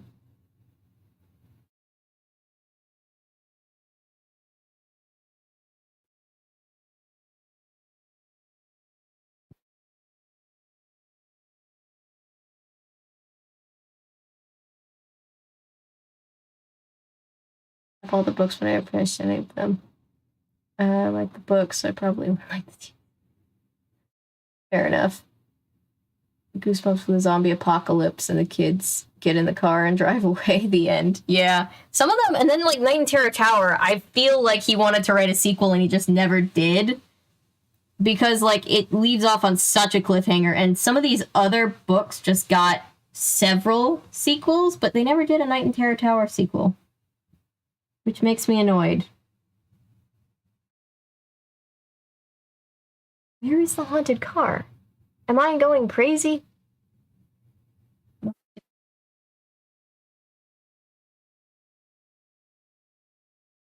Girl Who Cried Monster Night of the Living to me.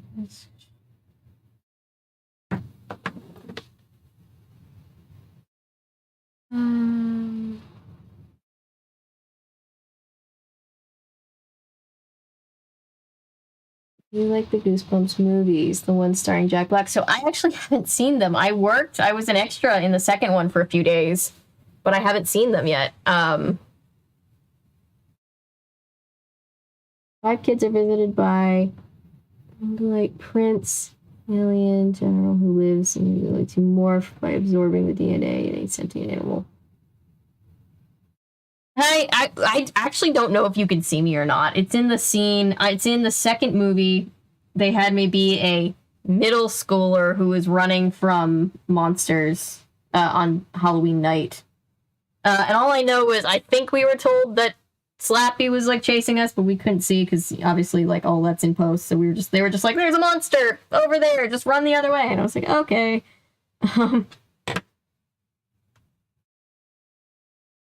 Now I have to look it up because I'm thoroughly confused.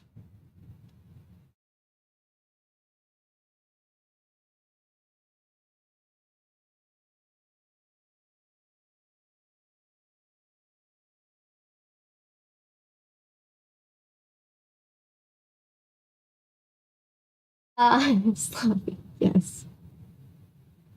Yeah, it's pretty damn dark, yeah. Oh yeah, I was a professional extra for 2 full years. Give me your autograph. I'll try and find you in the movie. Oh my god. Yeah, there's so many things that I worked. Avery the middle schooler. Short people problems. Yeah, no, they were just like, I mean, I didn't see it as a problem because it meant that I worked that particular night. But also, yeah, I was like, middle schooler? Really? And the sad thing is, in the back, if you can see me at all, I probably do look like a middle schooler.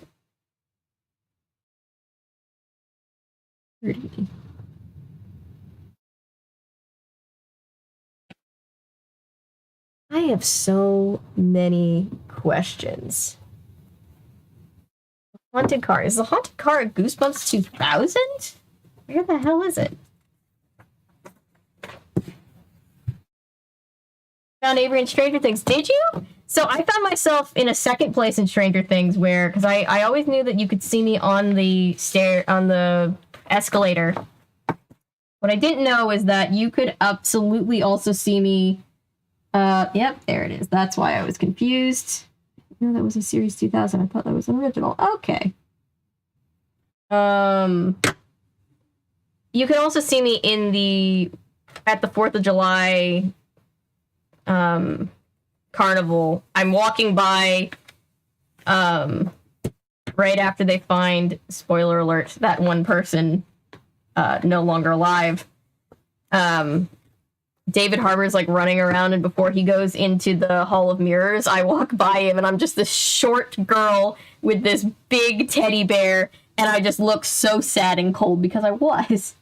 I'm gonna play a Spotty Avery when I watch things now. I do that with all my friends, like when I know, because I know a bunch of other people who were extras or are still extras, and I love like playing like Where's Waldo with them in the background.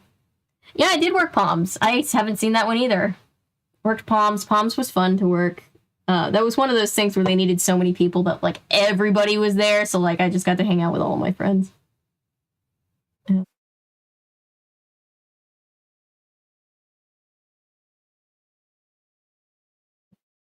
Oh no. You should be an actress. I love getting to make my own stuff because it gives me the chance to build my reel and kind of like get to act and bring all these like weird stories to life. I've always loved writing stories, so that's always been fun.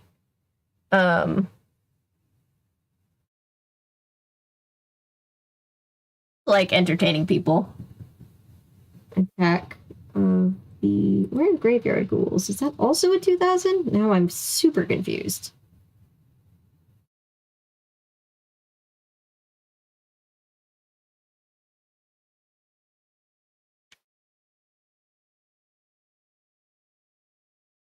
Oh, that's terrible. I'm just reading Patrick's comment. I'll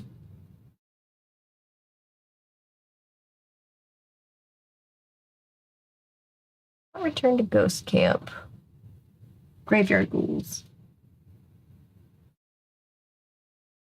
I Am Your Evil Twin. Such a fun one.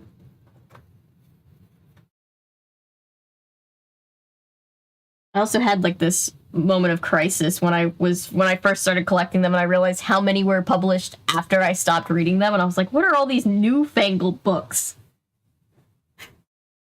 In my day, we only had, well, we had the originals, and we had the Give Yourself Goosebumps, and we had a lot of them, but we didn't have some of these. Graveyard Ghouls. What is this?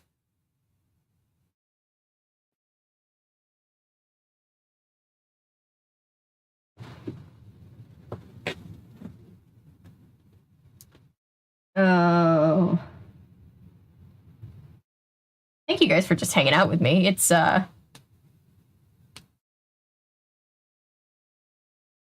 nice to have a distraction after a day and a half of just, like, being Attack of the Mutant. Just kind of curled up having a pity party.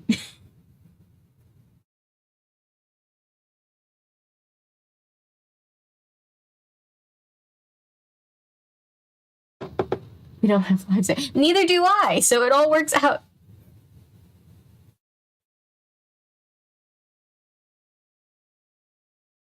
No, I'm such an introverted person. I love just staying at home.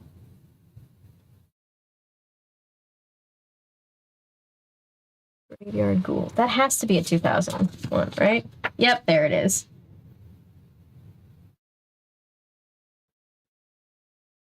I should know at this point. Basement, that's literally the second one. Stay Out of the Basement was a fun one. It's terrifying. I was so glad after reading Stay Out of the Basement that we didn't have a basement in the house when I was growing up with. We have one now, and the fears all come back. Teen during the 90s and don't remember. Rad, hip word. He said awesome and what's up. I think rad was more of an 80s thing. According to my mom, she's like, rad was something we thought was cool in the 80s. And I'm like, all right, fair enough.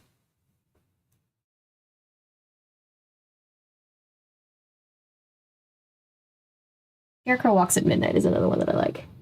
Stay Out of the Basement was so scary. Hey, Thunderspikes. So we've finished reading for tonight, and now I'm just giving everybody I'm just touring everybody through Goosebumps books that I have. Which will be future streams. Curse of the Mummy's Tomb. Yeah, in case anybody, I haven't been pulling down the ones that are the revamped ones. Anybody's wondering, I actually do think they did a pretty good job on the reprint titles. Mummy's Tomb is also pretty good.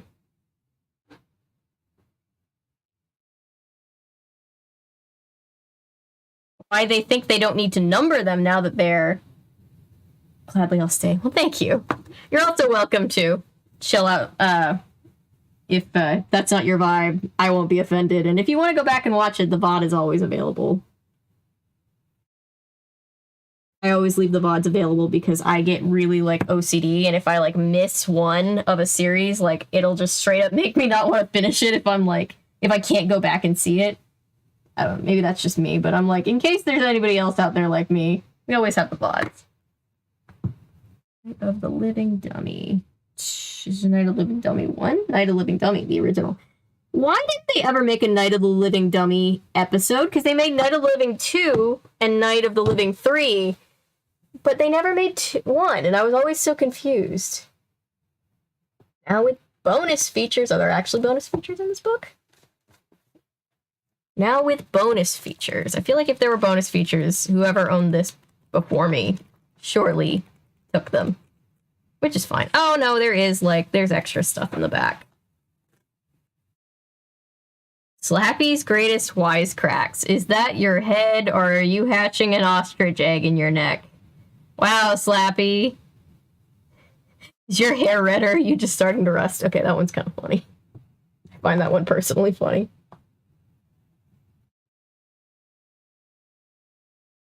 Me too. Cuckoo Clock of Doom. It was because 1 and 2 were basically the same, and it introduced Slappy as a villain. Fair enough.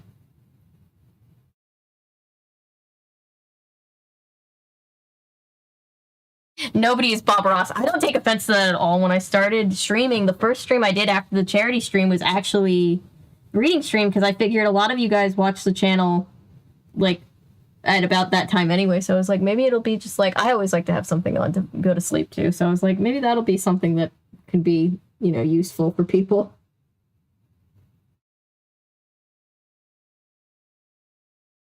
And now we all get together and have mini therapy sessions about Goosebumps. Ah, there we go. All right. Wow, I've done pretty good over time. And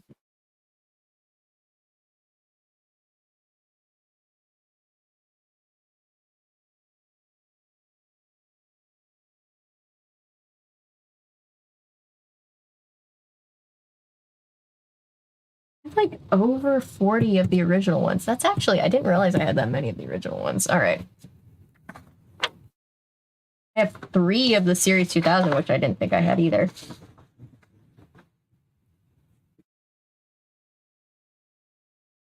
The one where Slappy forces a girl to marry him was scary. Oh, I had repressed that. Slappy is the same puppet as the one in Dead Silent. Ooh. Yeah, Slappy terrified me. We all know how I feel about...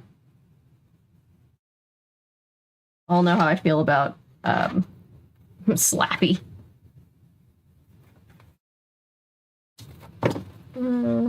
This is that one. What am I looking for? Give yourself goosebumps. That's the other page. Chew. There it is. R.L. Stine, what have you done? There's so many of them.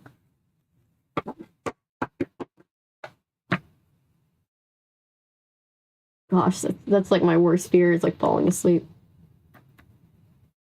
By the Bell, 90210 episodes. Wasn't there a Saved by the Bell episode where the kids were like taking Adderall, and it was like a very special episode? As somebody that needs Adderall, I think it would be funny to talk about that one. Okay. TikTok, you're dead. Straight and to the point. If we're going by, you know, titles, TikTok, you're dead. Great.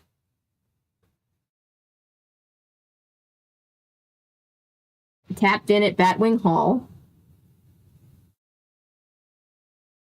Pretty sure the Choose Your Own Adventures were the ones that I first read.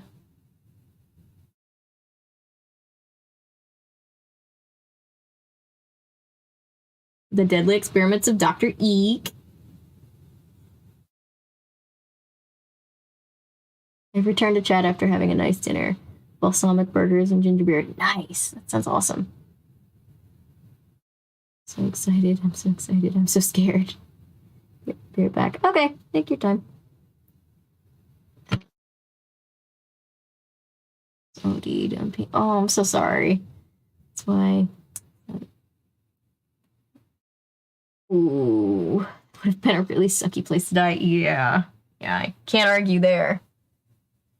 Well, that's terrifying. I'm sorry you went through that. Purple. Beware the purple peanut butter. I've always had questions about the purple peanut butter.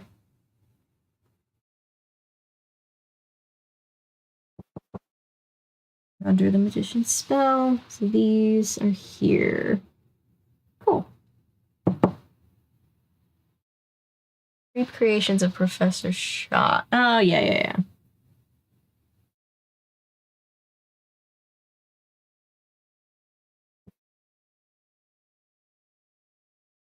Dream of the Evil Genie. I never read that one. Yeah, I do need to cover that episode.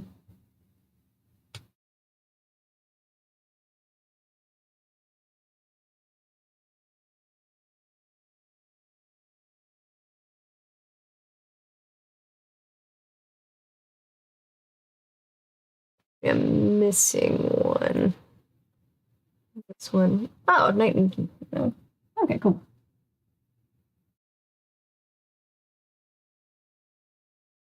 And then, oh god. You guys want to see the books that nobody can see because they're way up here? Because there's just way too many of them in here. Oh gosh. Yeah.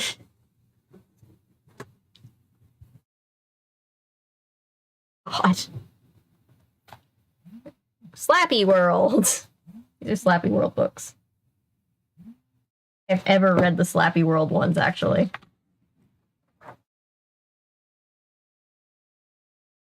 They're also very meta because a lot of them ask you questions from the Goosebumps books, and if you answer them wrong, you die. Interesting. Give yourself goosebumps. Books are my favorites, especially love Into the Jaws of Doom because you collect the items. It's like a video game. Nice. Watch Saved by the Bell. Zach was basically sociopath. Yeah.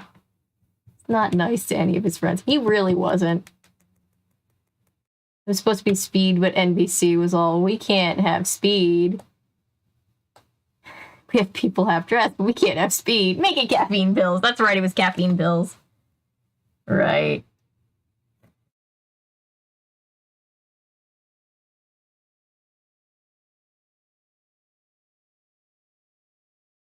The fact that if it takes you 11 pages to catalog all the books that you've written and you're still writing them, my guy, that is a lot.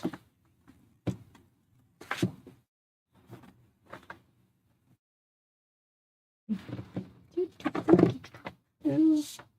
2004. Classic Goosebumps. Where the hell are you, Slappy? Always been a pain in my ass, Slappy. There you go.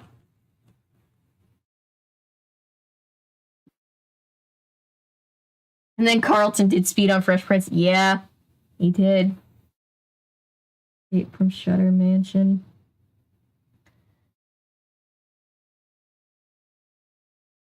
Fresh Prince was another one of those shows that got real right when you weren't expecting it.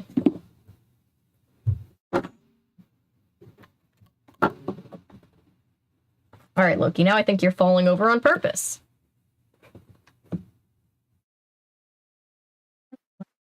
Twin.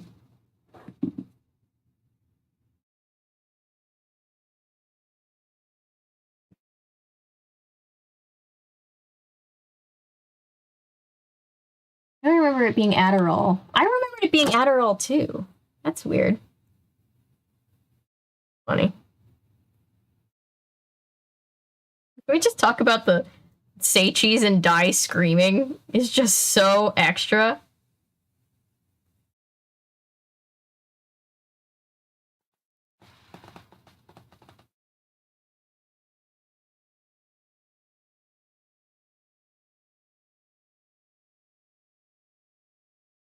Is this? So there's the only... Okay, so this is the only ones of those I have to worry about. Let's go to... It's Horrorland.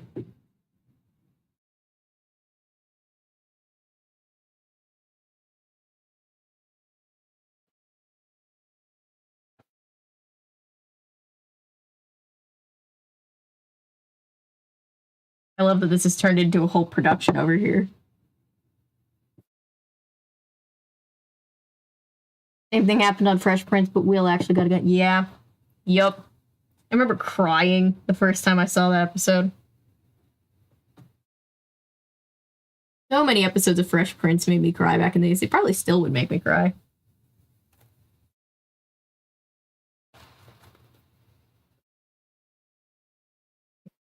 Screaming. Say cheese and die. So there's say cheese and die, there's say cheese and die again, and then there's say cheese and die screaming, because the first two, I guess we didn't die well enough. Friends call me Monster. Dr. Maniac versus Robbie Schwartz, huh? Okay. Some of these are like just new enough that I haven't actually read them yet. So that's gonna be interesting. Creep from the Deep.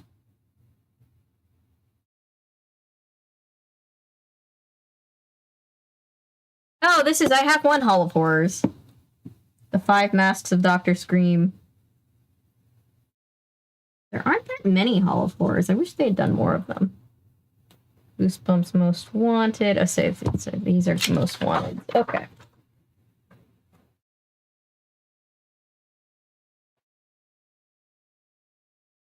Did I read the curtain? Probably, but the curtain's been through so much. Trick or Trap is a good one. I love that we have the top-down camera. That makes it so much easier for you guys to see what we're doing. One Tree Hill. Used to, my cousin who was a couple years older than me was like obsessed with it because that was when like Chad Michael Murray was like everybody's like he was like the internet's boyfriend before that was a thing, you know? What is it in the what's the parody in Curse of Blackmore Manor? For Petunia Highway with Brady Armstrong. Zombie Halloween. Is that the one that somebody was talking about? The zombie apocalypse one? So Will's dad always gets it. Oof. Emotional damage. That one's just plain emotional damage when his dad comes back. I break down crying. I want to cry just thinking about it.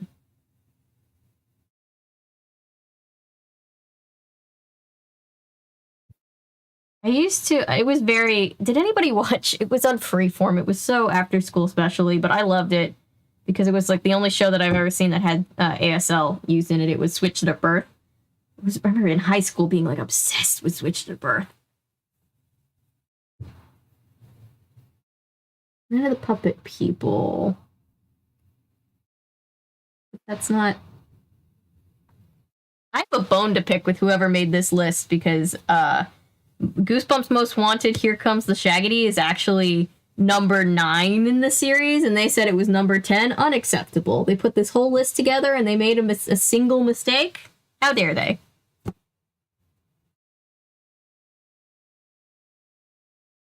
Oh.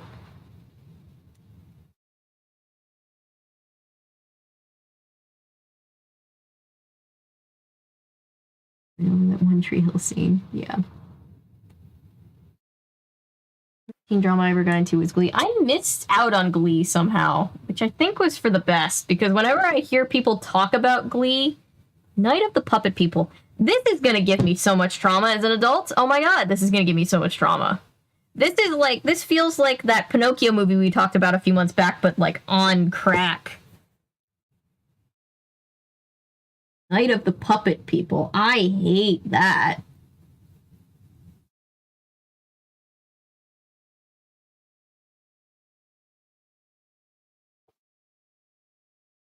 They're on Clown Street.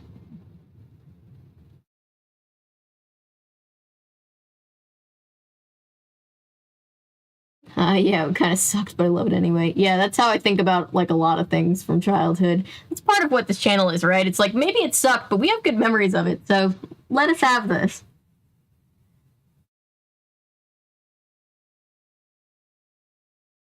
There's, like, hundreds of these books now. Yeah, no, that's what I'm saying. It's obviously...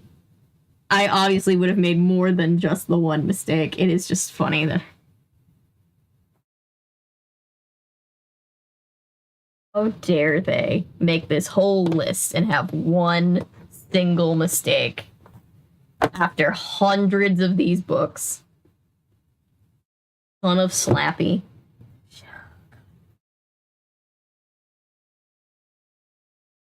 About Slappy, not only is he terrifying, but he's just the worst. Fuck Slappy. He's probably gonna kill me in my sleep for saying that, but it's true. If anything happened to me, you know who did it. Dr. Maniac will see you now. I forgot that they made so many Dr. Maniac ones. All of them? I think I got all of them. All right, that's all of them. Thank God. Have you ever seen Bride Wars? Something borrowed. I've seen Bride Wars. I remember liking Bride Wars, even though it was absolutely just insane. Because Kate Hudson and Anne Hathaway were both just like fantastic. Love both of them. All right, I've probably surely mixed all of these up now, but oh well, they're going back on the shelf.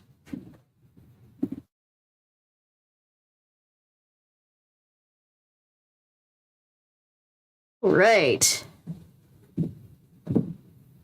Well, thank you guys for going down this trip on memory lane. Now that you know what we're dealing with, I guess I can ask you guys what you want to see when we start streaming the books. Which ones are the ones that what should I start with?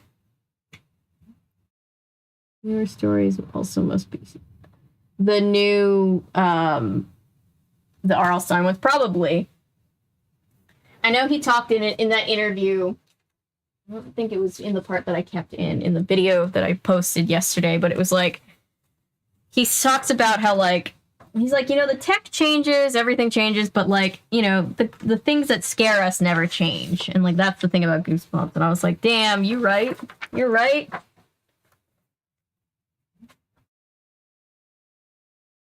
There were so many Give Yourself Goosebumps. Oh my God, there were so many. Goosebumps presents Oh, Cried Monster.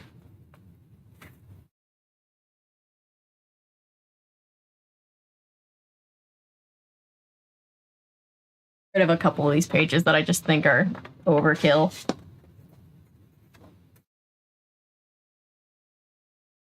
This, okay, cool. I feel like if somebody else did this, it would be like ASMR and calming, but nothing I do is ever calming. It's always chaotic.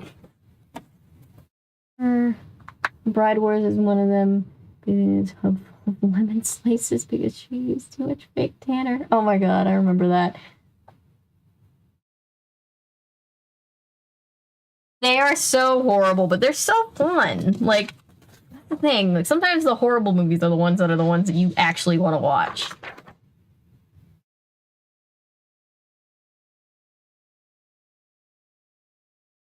It turns out I'm a better collector than I thought I was, all things considered. Did not realize I accumulated so many. There you go. That's that.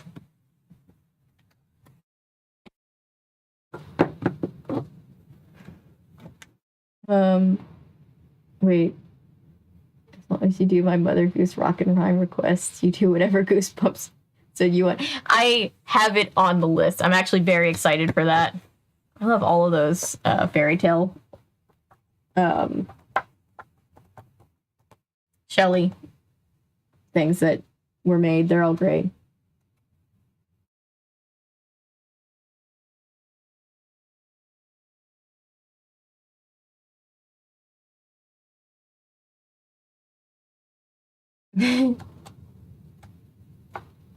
Yeah, I remember seeing the Cheetah Girls movies. I don't think I ever read any of the books, though. I know the books came first. I just think I didn't know that when I was a kid.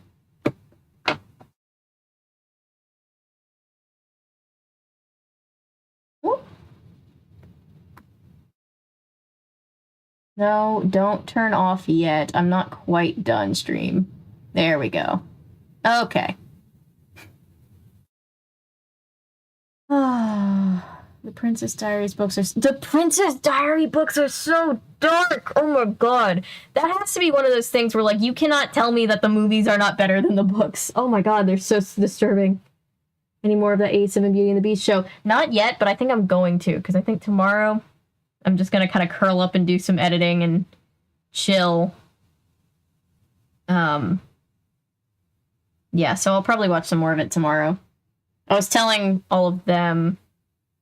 Audio is lower. Sorry. I guess YouTube is saying that there might be a problem with the audio, but hopefully everybody can hear me because I'm going to get off in a second. But, yeah, I want to watch more of it. Just genuinely, I'm just so fascinated.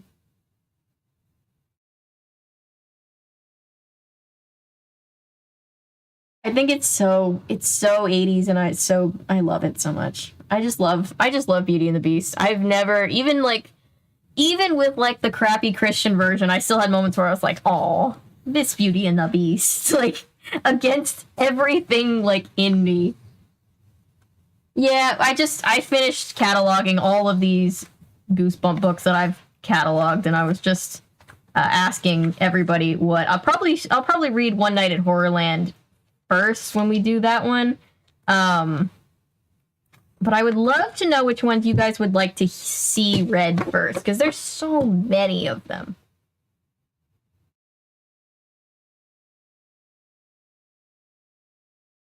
There were so many Monster Bloods ones too. Oh, I guess I can end this poll.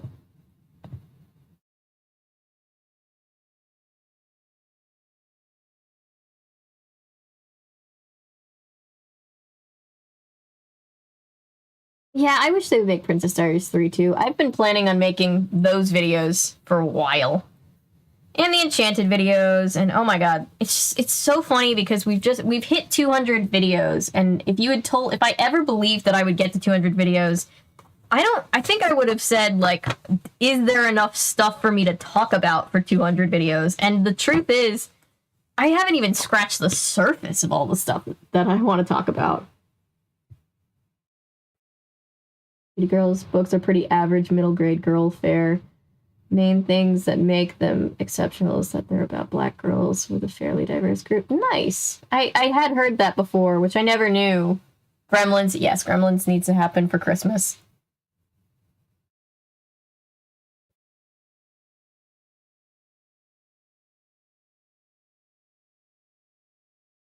For makeup.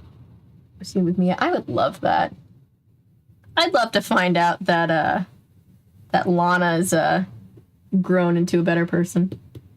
It's the most underrated one. That's more interesting than the most popular. What's the most underrated Goosebumps? Are the ones that I own? I feel like Vampire Breath is kind of underrated. Don't Go to Sleep is kind of underrated.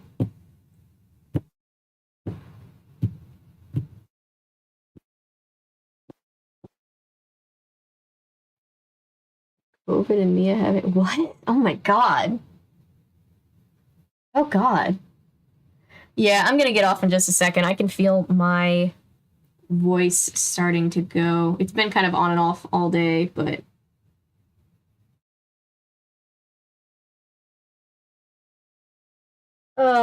thank you guys for hanging out with me so that I had something fun to do. Anne Hathaway was like, no, just let Mia be happy. With the Chris Pine character. I forget what his name is. Nicholas. That's his name.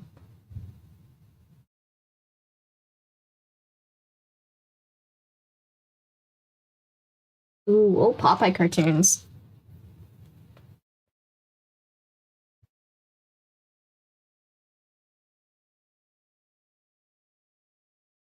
Yeah, the movies have nothing to do with the book. Books, they don't matter. Kick them under the rug. They're not real.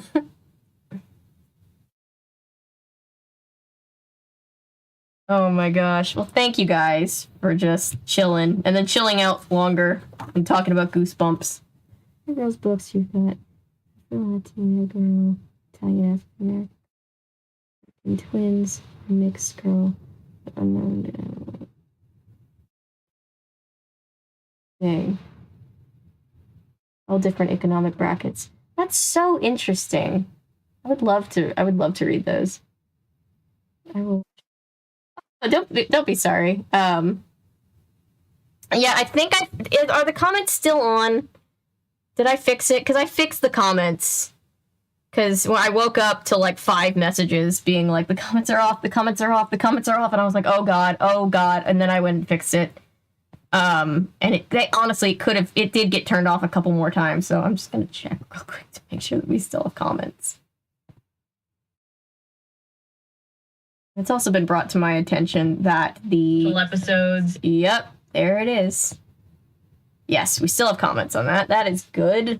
I'm also gonna check. Was brought to my attention that the whatchamacallit, the Return to Oz video also had its comments yoinked. So let's see, when the hell did I make that video? There it is. The next stream, I'll just do YouTube channel housekeeping stream where we make sure that everything is working right and update the everything. I won't forget, I promise. On an email of the ending for Quest. Yes, I've been meaning to watch Del Toro Quests.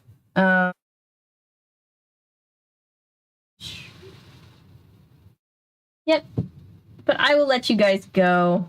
Hop over back to this tab. I'll let you guys go. Thanks for hanging out with me. I won't stream tomorrow night, but I'm gonna try to stream Sunday unless I feel like terrible.